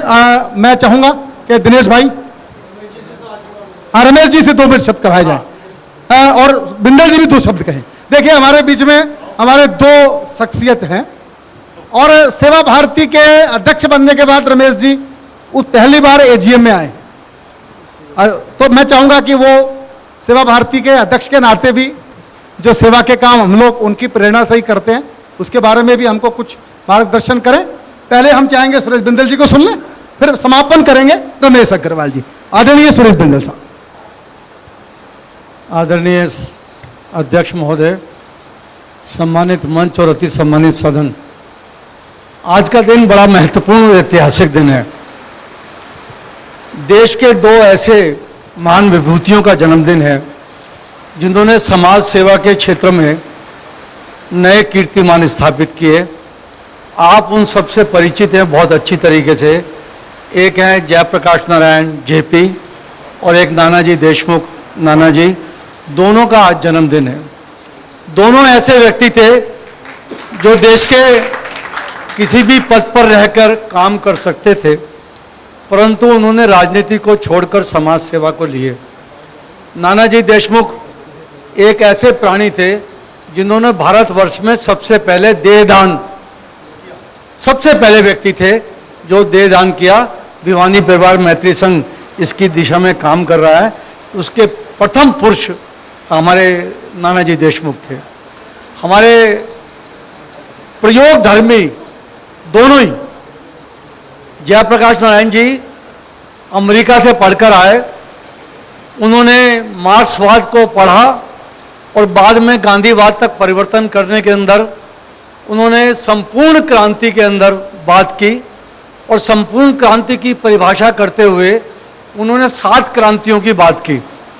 और मुझे खुशी है वो जो 7 क्रांतियाँ हैं उसमें राजनीति को अगर निकाल दिया जाए तो आर्थिक क्रांति, सामाजिक क्रांति, उन सारी क्रांतियों को भिवानी परिवार मैत्री संघ अपने अध्यक्ष के नेतृत्व में करने जा रहा है कि जब तक समाज का आदमी हम सशक्त नहीं करेंगे तब तक हम सशक्त भारत, सशक्त राष्ट्र नहीं बना सकेंगे। ये संपूर्ण क्रांति जो 1976-75 के अंदर शुरू हुई, 1975 के अंदर गुजरात में शुरू हुई थी, सामाजिक संस्थाओं को उसमें काम करना चाहिए। मैं एक सुझाव देना चाहता हूँ, ये जो आदर्श विवाह के अंदर तिलक देने की और कन्यादान देने के ऊपर इसमें एक परिभाषा लिखी गई है सिलप की। मेरा अपना विचार है कि हमारे पूर्वजों ने इस परंपरा को बड़े ही सोच समझ के वैज्ञानिक ढंग से बनाया। मैं सिर्फ 2 मिनट के अंदर आपको एक दृष्टांत देता हूँ। हमारे जहाँ मैं रहता हूँ वहाँ एक लड़के की इंक्वायरी हुई। परिवार बहुत अच्छा था, बघेत पैलेस में दुकान थी, सब कुछ था। बदकिस्मती से उसका मामला गड़बड़ हो गया। हम संघ के अंदर एक चौपाल नाम की संस्था है, उसमें भी काम करते थे। वहाँ से संबंध आया कि भाई किसी तरह से परिवार जोड़ो। हम लड़की वाले को साथ लेके, लड़की वाला भी अपने जान पहचान का था। उस शादी के अंदर मैं लड़की वालों की तरफ से भी और लड़के वालों की तरफ से, दोनों तरफ से शामिल हुआ था। लड़के वाले ने दरवाजे नहीं खोले कि साहब आप क्यों आए हो, आपका हमारा क्या मतलब है। अग्रवाल समाज के वो बड़े आजीवन सदस्य थे। मैं बहुत देर तक सोचता रहा। फिर थोड़ी बात भिवानी वालों का खून गर्म हुआ, फिर दिल्ली 6 का खून गर्म हो गया। मैंने कहा देख भाई, हमने छोरी का कन्यादान करा है और अपने बापू से कहे कि हम आए हैं, दरवाज़ा खोल दे, नहीं तो हम अभी पुलिस बुला के तेरी कार्रवाई कर देंगे और तेरे को अच्छी तरह से पता है कि हमारे कितने संबंध हैं। खैर उसके पिता ने दरवाज़ा खोल दिया। तो उन्होंने पूछा, आपने कहा जी कन्यादान दिया, आपने कब दिया? हमने तो तुम्हारी फ़ोटो नहीं देखी। मैंने कहा इसका रजिस्टर मंगवा ले, उसमें मेरी तरफ से शायद 51 रुपये, 101 रुपये, 5 रुपये कन्यादान के लिखे गए हैं। पहले हमारे भिवानी में या कहीं भी किताब में लिखते थे और वो इस बात का सबूत है, सामाजिक व्यवस्था का सबूत है कि हमारे सामने ही शादी हुई, हमारे सामने इसके अंदर पूरा व्यवस्था की गई। इसलिए इसको गंभीरता से सोचें, इसको पैसे से मत तोलो। अगर हम लड़के वालों को देते तो तिलक के पैसे देते हैं, वहाँ कन्यादान के नहीं देते। और जब लड़की वालों को देते हैं तो वहाँ कन्यादान के देते हैं। ये आज के ज़माने में जो व्यवस्था फैल रही है उसके अंदर हमारा समाज का क्या हक बनता है, उसकी परंपरा है। ये वैज्ञानिक परंपरा है, सामाजिक परंपरा है। इसके अंदर पैसे की आमद ने पाबंदी लगाई है, वो जरूर उसको सोचा जा सकता है। परंतु 100 रुपये, 200 रुपये जिसकी इच्छा है वो दे रहा है, कोई मांग थोड़ा ना रहा है। कोई लिफाफा दे के जा रहा है, उसमें कोई खोल के उस वक्त देखता भी नहीं है। पहले तो मनी में बैठता था, वो लिखता था, और वो लिखते इसलिए थे कि जब इसकी लड़की की शादी हो तो हमारा सहयोग भी इसमें रहना चाहिए। तो मेरा निवेदन है कि इसके बारे में जो विवाह समिति है वो पुनर्विचार करे। जो शिल्प वाली भाषा है वो दुखदाई लगी मुझे, इसलिए मैंने आपके सामने रखी है। भिवानी परिवार मैत्री संघ जितना काम कर रहा है, मैं बहुत सारी संस्थाओं में हूँ। सेवा भारती के अध्यक्ष बने दिल्ली के, या दिल्ली के, उससे पूर्व अध्यक्ष हमारे तरुण जी, हमारे पड़ोसी हैं, वो थे। हम उनके माध्यम से भी काम कर रहे हैं। अभी कोविड के अंदर भी हमने रवि रस्तोगी जी के संग मिलके बहुत बड़ा काम किया। और पहली बार मैं आपको बताना चाहता हूँ, joint commissioner, special joint commissioner Alok Kumar ji ने सेवा भारती के सब कार्यकर्ताओं को दिल्ली पुलिस का एक अभिनंदन पत्र बनाकर दिया कि आपने जो काम किया है वो पूरी दिल्ली के अंदर किसी और संस्था ने नहीं किया। ऐसे सेवा भारती के अध्यक्ष बने हैं। हम उम्मीद करते हैं हम और आगे काम करेंगे। मैं राजेश चेतन जी का बहुत आभारी हूँ कि मैं प्रेरणा लेता हूँ इनसे कि किस प्रकार तो धन संग्रह किया जाए। अब वो बेचारे आए समधी के अपने रिश्तेदारी में, इन्होंने कहा फौरन बोला आजीवन सदस्य बन गए जी। ये है जो भी है, मतलब ये भी सीखना है आपको, संस्था की आर्थिक स्थिति कैसे मजबूत हो। और मैं मेंबरशिप की जो कॉपर्स की बात हो रही थी, इसके अंदर भवन के अंदर कॉपर्स फंड आपने बना रखा है। जो आजीवन सदस्यों के पैसे हैं वो भी हम इस्तेमाल नहीं कर सकते। उसका ब्याज तो इस्तेमाल कर सकते हैं पर उसकी भी एफडी बनानी पड़ेगी। और इसके अंदर एक विशेषता है, हम 2000 रुपये से ऊपर का दान नहीं ले सकते, पर मेंबरशिप में कैश भी ले सकते हैं। तो आपको बहुत बहुत मुबारक, इतनी बढ़िया मीटिंग कर ली। मैं तो उम्मीद कर रहा था इतने लोग नहीं आएंगे, पर आपने किया। मैंने फ़ोटो भी खींच लिया कि मैं वहाँ के लोगों को दिखाऊंगा भैया हमारे भिवानी परिवार में 50 से ऊपर ज़्यादा आदमी इकट्ठे हो सकते हैं। तो आप करें, सारे त्यौहार आ रहे हैं, हम उनको भी बनाएं। चाहे दशहरा बनाए, चाहे दुर्गा पूजा बनाए।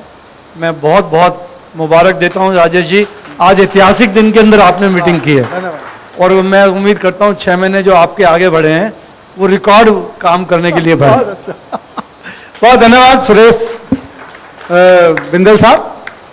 सेवा भारती क्या है, मैं एक छोटा सा कोविड का एग्जांपल, आप, मैं किताब लिख रहा हूँ कोविड के ऊपर, मैंने पूरी कविता लिखी है कोविड के ऊपर। मैं गंगाराम हॉस्पिटल 10 दिन रहा, मैंने उनसे कहा डॉक्टर को इससे अच्छा मुझे तिहाड़ी छोड़ आते यार, तो मुझे यहाँ क्यों बढ़ा के तुमने पटक दिया, मेरे जैसे सामाजिक आदमी को तुमने यहाँ आके छोड़ दिया गंगाराम हॉस्पिटल में। तो मैं, मेरी माता जी भिवानी फंस गई मेरे चाचा के यहाँ, मेरे चाचा गुजर गए थे कोविड में, तो माँ वहीं रह गई। तो सुखदेव जी संस्कार सेवा भारती का कार्यकर्ता है, मैंने उनको फ़ोन किया कि मेरे पास तो दिल्ली का सेवा भारती का पास है, माता जी को भिवानी से लाना है, क्या करूं? कहता है तुम एक काम करो, तुम जाओ इसी पास को लेकर जाओ हरियाणा में। मैं क्या हो जाएगा? बोला बस तुम सेवा भारती के नाम से तुम जाओ, कहीं अटको तो हमको फ़ोन कर लेना। तो मैं बहादुरगढ़ बॉर्डर पे जब पहुंचा गाड़ी लेके, तो उसने पूछा कहाँ जा रहे हैं? मैं भिवानी पास, मैंने सेवा भारती का पास दिखा दिया। और आपको सुन के अच्छा लगेगा, मेरे पास सेवा भारती हरियाणा का पास नहीं था, सेवा भारती दिल्ली का पास था, और वो थ्रू आउट भिवानी तक मुझे लेकर चला गया। सेवा भारती का नाम ही बहुत था, जहां जहां मैंने सेवा भारती का नाम लिया किसी बॉर्डर ने मुझे रोका नहीं, और मैं अपनी माता जी को भिवानी से लेकर आराम से दिल्ली पहुंच गया। ये सेवा भारती की जो मैंने साख देखी है दिल्ली पुलिस में और हरियाणा पुलिस में, कमाल है, कहीं भी कोई अड़चन नहीं आए किसी प्रकार की। आइए दोस्तों, अभी हमारे बीच में श्री रमेश अग्रवाल जी हैं, भिवानी गौरव अवार्डी हैं वो, और सेवा भारती दिल्ली प्रांत के अध्यक्ष हैं। मैं चाहता हूं कि रमेश जी भी हमको अपना आशीर्वचन दें। आदरणीय रमेश अग्रवाल जी। आज की इस एजीएम की अध्यक्षता श्रीमान राजेश चेतन जी, छोटे भाई, और श्री नवल किशोर जी जो पूर्व प्रधान और हमेशा अपनी भिवानी परिवार मैत्री संघ में कहते हैं कहीं भी कुछ भी काम के लिए याद करे तो किशोर जी हमेशा तैयार रहते हैं। श्रीमान सुरेश बिंदल जी हमारे एकदम उत्तेजित, और क्या कह सकते हैं कि दिनेश गुप्ता जी आपके जय हिंद भाई, अपने शर्मा जी का तो आज मैं कुछ मांगूंगा भी प्रधान जी से, और हमारे बीच में आज हमारे मेहमान के रूप में आए हुए श्री अजय जी। सबसे पहले तो मैं भिवानी परिवार मैत्री संघ का जितना भी मतलब एक आभार प्रकट करूं उतना ही कम है। मतलब आपको ताजुब होगा, शायद आपकी पिक्चर में आपने थोड़ा सा दिखाया सेवा भारती के साथ में, एक ऐसा वर्ग है जो हमारे से जब राशन बांट रहे थे हर जगह, हर गली के अंदर, हर भूखे भिखारी को, हर जगह जहां भी आपको पता लग रहा था सेवा भारती वहीं वहीं जा रही थी। कुछ लोग ऐसे थे जो शर्म के मारे रोड पे नहीं आ रहे थे, मगर कहीं आजू बाजू से मालूम होता है ये बूढ़ा आदमी, इसके बच्चे अमेरिका रहते हैं, 7-8 दिन से ये अपने घर में कुछ बचा खुचा उससे गुजारा कर रहा है। सेवा भारती ढूंढ ढूंढ कर उसके घरों में गई और उनको कहा कि ये प्रसाद है, ये कोई राशन इस तरह से वितरण वाला काम में नहीं है, तो उन्होंने इस तरह एक्सेप्ट किया। एक वर्ग ऐसा है जो हम उस वर्ग से थोड़ी सी नफरत करते हैं, जो रेड जोन एरिया में रहते हैं। ख्याल आया कि इनका काम कैसे चलता होगा, इनके पास जीविका चलाने के लिए कुछ भी नहीं है, तो सेवा भारती के जो कार्यकर्ता राशन के किट लेकर वहां पहुंचे। उन्होंने एक लाइन से राशन बांटना शुरू कर दिया। वो राशन के किट जो हम बांट रहे थे वो भिवानी परिवार मैत्री संघ के द्वारा दिए गए राशन किट गए थे। एकदम रिलेट कर रहा हूं, यहां से मिला और वही टेम्पो भरा और वहां चले गए। बहनों को दिया, देने के बाद हमारे लोगों ने कहा कि बहनें कभी भी और भी ये नंबर है याद कर लेना। तो 2-4 बहनों को इतना कहते ही आंखों में आंसू आ गए। तो हमारे लोग परेशान हो गए, भाई आप रो क्यों रहे हैं? वो बोले कि जी उम्र तस गई, किसी ने बहन बोला है। पहली बार हमने बहन का वर्ड कान में सुना है। तो वो सेवा भारती है जो हर किसी को अपने हिसाब से ही एक अपना मान सम्मान पाया उन्होंने। तो ये एक आपके ही दिया हुआ राशन हुआ और 41 साल सेवा भारती के अभी 2 अक्टूबर को हमने मनाए हैं। उस समय के जो आरएसएस के तत्कालीन हमारे सरसंघ चालक से श्री बाला साहब देवरस जी, वो एक प्रांत की कुछ बैठक ले रहे थे दिल्ली के अंदर, और हमारे संघ चालक कोई इस तरह का आदेश नहीं देते, बात में एक लाइन कह देते हैं, वही आदेश होता है। आरएसएस के अंदर कह दिया आदेश, मतलब एक तरह से जैसे होता ना, प्रधानमंत्री अपनी राष्ट्रपति ने दस्तखत कर दिए और हमारे संघ के अधिकारी ने कह दिया, वो आदेश होता है। उन्होंने कहा कि धर्म परिवर्तन बहुत ज्यादा हो रहे हैं और लोग सेवा के नाम से उनके घरों तक पहुंचते हैं और लास्ट में उनको अपना धर्म परिवर्तन करवा देते हैं। तो संघ को भी सेवा के काम में आगे बढ़ना चाहिए, बस इतना कहा था। हमारे लोगों ने कहा कि सेवा के काम में आगे बढ़ना चाहिए, किस टाइप का सेवा। और 79 में जहांगीरपुरी बस्ती में झुग्गी झोपड़ी क्लस्टर बस्ती जो वंचित परिवारों के साथ काम करना शुरू किया और आज 41 सालों के अंदर 225 स्कूल हैं हमारे जो बालवाड़ी के नाम से चलते हैं। और आपको ताजुब होगा, इन 225 स्कूलों की बिल्डिंग सेवा भारती की खुद की है, दानदाताओं के दिया हुआ, किराए की नहीं है, खुद की है। 2 हमारे बहुत बढ़िया प्रकलन चल रहे हैं, एक अशोक विहार वडेरा भवन, एक तिलकर में जो डायलिसिस सेंटर है। आपको ताजुब होगा, अपोलो हॉस्पिटल के अंदर भी एक हमारे कार्यकर्ता बैठे हैं, उन्होंने अपनी आंखों से देखा है। अपोलो हॉस्पिटल का भी आज डायलिसिस सेंटर को कंपेयर करें तो ये सेवा भारती का उसे नंबर 21 ही मिलेंगे। बहुत महंगी महंगी मशीनें सारे दानदाताओं ने दे रखी है। ओनजीसी ने 8 करोड़ की मशीन दे दी, किसी ने 12 करोड़ की दे दी, उससे वो सब कुछ चल रहा है।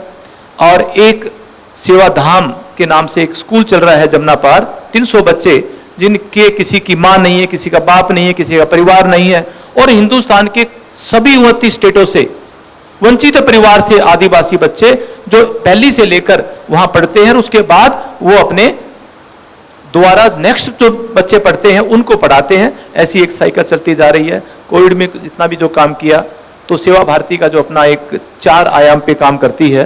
तो अब सेवा भारती का 4 महीने से जैसे दायित्व प्रांत का दिया गया, तो मैं अपने आप में, क्योंकि वो एक ट्रेडिशन तरीके से हमारी सबसे उसमें क्या है कि संस्कार को मद्देनजर रख के, क्योंकि आरएसएस 1925 में जब था, मेरा वैभवशाली भारत कैसे बने, इस पे डॉक्टर साहब ने काम किया। उसके बाद वैभवशाली बनने के लिए क्या क्या चीज चाहिए उसके पर काम किया, और करते करते आज उन्होंने हमारे नरेंद्र मोदी जी को दे दिया। और वो जो वैभवशाली कैसे बने, वो अब उसका सपना पूरा कहीं ना कहीं होने वाला है। तो सेवा भारती की तरफ से मैं आज हमारे प्रधान जी से 3 या 4 ऐसे कार्यकर्ता, प्रमोद जी जैसे, नाम एक का तो ले देता हूं, वो चाहिए। और वो आप महसूस करोगे कि वो भिवानी परिवार मैत्री संघ का ही एक प्रकलन के माध्यम से काम कर रहे हैं, क्योंकि वो 4-5 ऐसे आदमी मिल गए ना, तो सेवा भारती और दिल्ली प्रांत मिलकर एक हम बहुत कुछ बढ़िया काम कर सकते हैं। वो आप लोग, और एक क्योंकि हमने एक थिंक टैंक करके सेवा भारती में बनाया है, एक नई वेबसाइट बनी है। वेबसाइट तो हमारी बहुत पुरानी है, मगर सेवा भारती का काम क्या, काम में विश्वास करते हैं। वो वेबसाइट में इसमें विश्वास नहीं करते, पर आजकल दिखाने का भी जमाना है, कम से कम बताना पड़ेगा। 1 अक्टूबर से तो जब आप, हमारे बिंदल साहब ने कहा कि आपको क्या काम हुआ इसका मेजरमेंट करना पड़ेगा, सोशल ऑडिट होगी। अब तो अपने सीए ठप्पा मारते हैं, अब ऐसा नहीं होगा। जैसे एसी जो होते ना ऑडिटर जनरल, उनकी नीचे एक टीम बनी है, 1 अक्टूबर से सोशल ऑडिट होगी भारत सरकार की तरफ से। जिस एनजीओ की सोशल ऑडिट के पर ठप्पा लगेगा भारत सरकार का, वो फिर 5 साल के लिए रिन्यू करेंगे, 5 साल के बाद फिर होगा, फिर रिन्यू करेंगे, नहीं तो कहेंगे थैंक यू वेरी मच, आपने बहुत काम किया, अब आगे काम नहीं कर सकते, 1 रुपया भी आप धन नहीं ले सकते। ये कानून बना दिया है मोदी सरकार जी ने। हाँ, तो अब वो क्या, वो उसका काम क्या बोलेगा कि ऑडिट, अब जैसे कि हमने 11 साल से काम किया, अब हर जगह हर क्षेत्र में कर रहे हैं, पर 11 साल से जो काम किया अपने को भी देखना पड़ेगा कि इन 11 साल के काम में इन 4 लोगों की जिंदगी बदली। ये 2 लोग हमारे बड़े अपनों घर के अंदर घर से वहां मिला दिए, नाम पता, राशन कार्ड, आधार कार्ड, डाटा के साथ में। इसके कारण आज इतने विवाह हुए। तो ये सोशल काम जितने भी होंगे वो डाटा बोलेगा, वो डाटा का फिर वो करेंगे, क्या आपने 58 लाख रुपए लिए थे, क्या वो 58 लाख के बराबर कोई काम है क्या? आपने 58 लाख लेकर कोई पोर्ट ब्लेयर घूम कर आ गया, कोई अगरतला घूम कर आ गया, कोई विदेश घूम के, ऐसा करती है एनजीओ आजकल। तो कहता है कि धन तो जनता का इकट्ठा करते हो, एंजॉय आप करते हो। वो सारी संस्था बंद हो रही है, अब उनको कोई धन नहीं मिलेगा, ये सरकार ने तय कर लिया, क्योंकि मोदी सरकार है। अब वो एंजॉय करने के लिए आप लोगों से पैसा, क्योंकि काफी आईएएस आईपीएस की पत्नियां एनजीओ बना लेती है, कोई पशुपालन के नाम से कोई पेड़ लगाएंगे, कोई किसी कुछ करेंगे, होता कुछ भी नहीं। 4 पलकन दिखा दिए, ठक ठक ठक वेबसाइट बढ़िया बना दी, और पूरा परिवार कभी जहाजों में घूम रहा है, कई तो चार्टर्ड फ्लाइट लेके घूम रहे हैं, मतलब जी वो प्रकलन देखने जा रहे हैं। तो वो अब चलेगा नहीं। अब मोदी सरकार ने इसको बहुत अच्छा टाइट कर दिया, मगर अपनी भिवानी परिवार मैत्री संघ की जरूर चलेगी, क्योंकि अपने आज सबका जो भाव है वो ये है कि हम जो प्रोग्राम कर रहे हैं, हमारे संघ में सिखाया जाता है, क्या कार्यक्रम करने के लिए कार्य कर रहे हैं या कार्य करने के लिए कार्यक्रम कर रहे हैं, बस इतना ही भेद है। हम जो कार्यक्रम करते हैं वो कार्य के लिए करते हैं, न कि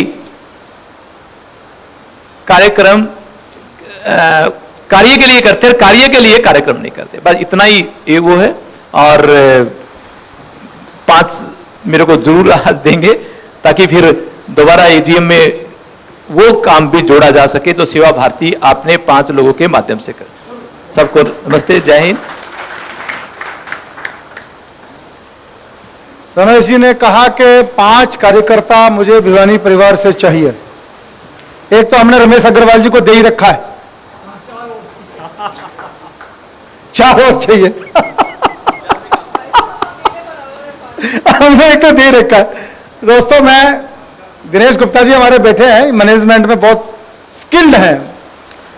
मैं भूला नहीं हूं इस बात को कि जब हम लोग दिल्ली एयरपोर्ट पर पहुंचे कश्मीर के लिए सहायता सामग्री लेकर, तो सेवा भारती के कार्यकर्ता ने कहा कि एक किट बनाया दिनेश भाई ने अपनी टीम के साथ मिलकर, जिसमें एक परिवार का 15 दिन का सामान था। माचिस भी थी, मोमबत्ती भी थी, आटा भी था, दालें भी थी, मसाले भी थे, और बाहर विनय सिंगल ने एक सूची लिख दी थी पूरी, ये थैले बनाता है। तो इसने भाई ने क्या किया, बैक प्रिंट कर दिया, भिवानी परिवार मैत्री संघ सेवा भारती फलाना फलाना, इसमें ये सामान है। और हम जब वो लेके, वो भाई एयर जाना था कश्मीर, तो हमारे जब ये पहुंचे तो सेवा भारती कार्यकर्ता कहते हैं तुम फौजी हो क्या? मैं कहा नहीं, फौजी तो नहीं है, फौजी के साथ काम किया हुआ है। तो बोले सबसे बढ़िया पैकिंग और सबसे बढ़िया मैनेजमेंट किसी का है तो भिवानी परिवार मैत्री संघ का है। ये आपको बताना चाहता हूं, तो हमारा रिलेशन से उनसे बहुत पुराना है, भिवानी परिवार मैत्री संघ का। मुझे नवीन जैन जी ने एक पर्ची दी है, मैं बताना चाहता हूं, भिवानी परिवार मैत्री संघ सेवा भारती के साथ तो काम किया ही कोविड के समय, बहुत सारी सामाजिक संस्थाओं के साथ और भी काम किया। उसमें से एक संस्था है हिंदुस्तान स्काउट एंड गाइड, इसके हरियाणा के चीफ यहाँ पर बैठे हैं। हमने इनके साथ मिलकर भी भिवानी जिले में राशन वितरण का काम किया। हनुमान जोड़ी मंदिर भिवानी का उनके साथ मिलकर काम किया। और एक बात जो मैं कहना नहीं चाहता था पर मुझे बोलनी पड़ेगी, मेरे पास एक दिन फोन आया शहनवाज हुसैन साहब का कि भाई राजेश जी, जो बिहार से हमारे मजदूर आए हैं उसमें हिंदू कम है, मुस्लिम ज्यादा है, वो बहुत संकट में है, कुछ करना चाहिए।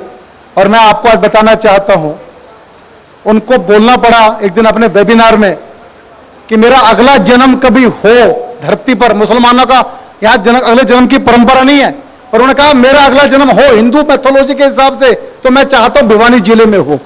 यह शहनवाज हुसैन का स्टेटमेंट आपको बता रहा हूं मैं। बोला भिवानी के लोगों ने दिल खोलकर मदद की।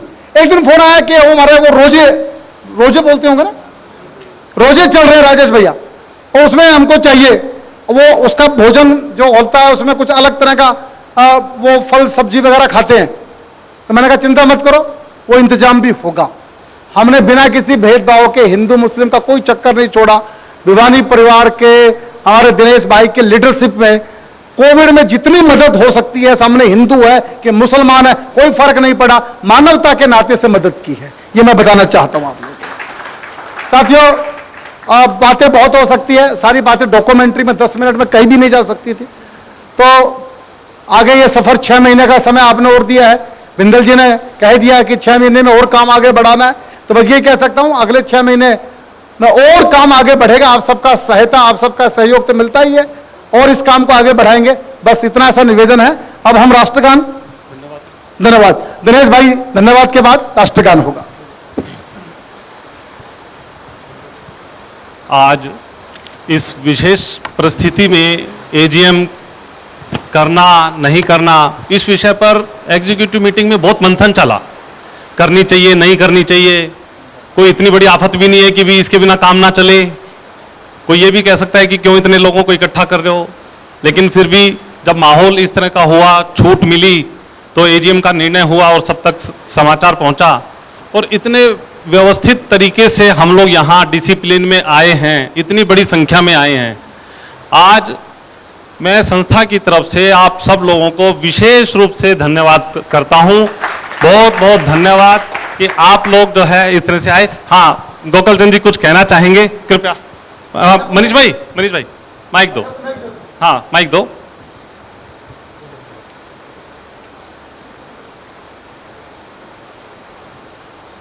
भिवानी परिवार मैत्री संघ पूरी यूनिट को मैं बहुत दिल से, तहे दिल से धन्यवाद करता हूं। सारी कर्मठ है, बहुत अच्छी है।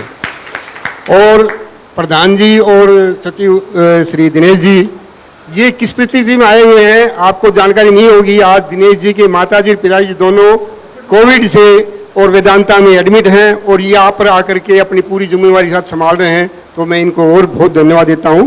प्रभु इनको, माता पिता को जल्दी ठीक करे, स्वस्थ करे और घर लौटे।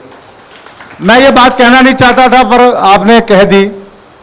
माताजी पिताजी दोनों हॉस्पिटलाइज्ड, दोनों कोविड पेशेंट, और हमारे जनरल सेक्रेटरी देखिए यहां पर बैठे हैं आपके बीच में। जितनी तालियां हो सकती है दिनेश भाई के लिए कम। मैंने कहा कि मैं कोविड पे पूरी किताब लिखूंगा, कैसे कैसे अनुभव मुझे हुए कोविड के बारे में। और गंगाराम हॉस्पिटल का भी धन्यवाद करना चाहता हूं। भिवानी परिवार के जिस कोविड पेशेंट के लिए हमने उनसे अपील की, उनको कमरा मिला, उनको बेड मिला। गंगाराम ने हमको पूरा सपोर्ट किया। लड़ाई लंबी थी कोविड से, लेकिन हम जीत गए हैं। और दिनेश भाई के लिए तो मैं क्या कहूं, मतलब आज ये देखिए परिवार में जो हालत चल रही है, उसके बाद भी कितने आपके इनके चेहरे पे दिखाई पड़ा कहीं। Show must go on, show चलना चाहिए किसी भी हालत में। मैं आपको बताना चाहता हूं, जब उषा जी का निधन होगा तो मेरी पत्नी का और पिकनिक आ गई थी। नवल जी को याद होगा, यही दिनेश जी नवल जी कह रहे थे राजेश भाई आप पिकनिक कैंसिल कर दे। मैंने कहा इतना बड़ा परिवार, दुख सुख तो साथ रहने हैं। आज राजेश चेतन के साथ है, कल किसी और के साथ होगा। कार्यक्रम चलना चाहिए। और हमने एक परंपरा शुरू की कि हम पिकनिक करेंगे, और मेरा पूरा परिवार वहां के खड़ा हुआ था। समाज का जब नेतृत्व करना होता है तो ये सब बातें, अपना दुख सुख कुछ नहीं होता, सब समाज का होता है। आज दिनेश भाई ने तो भैया एग्जाम्पल खड़ा किया है, दोनों हॉस्पिटलाइज हैं और यहीं पर मीटिंग का संचालन कर रहे हैं। अच्छा किया आपने भाई साहब गोकुल चंद मोड़ा जी, आपने बात को अंडरलाइन किया। दिनेश जी, तो आज की इस मीटिंग को अब हम विधिवत रूप से पूर्ण करते हुए सब लोगों को, उपस्थित लोगों का बहुत बहुत आभार, बहुत बहुत धन्यवाद। हमारे बिंदल साहब का, रमेश जी का बहुत बहुत धन्यवाद। और अब हम राष्ट्रगान के लिए सब लोग अपनी जगह पर खड़े होंगे। शिवराज जी, विनायक जय हे भारत भाग्य विधाता, पंजाब सिंध गुजरात मराठा द्राविड़ उत्कल बंगा, विंध्य हिमाचल यमुना गंगा उच्चल जलधि तरंगा, तव शुभ नामे जागे, तव शुभ आशीष मांगे, गाहे तव जय गाथा, जन गण मंगलदायक जय हे भारत भाग्य विधाता, जय हे जय हे जय हे, जय जय जय जय हे। माता की जय। बहुत बहुत धन्यवाद। अब सब लोग, भोजन तैयार है, भोजन लेके ही जाएंगे।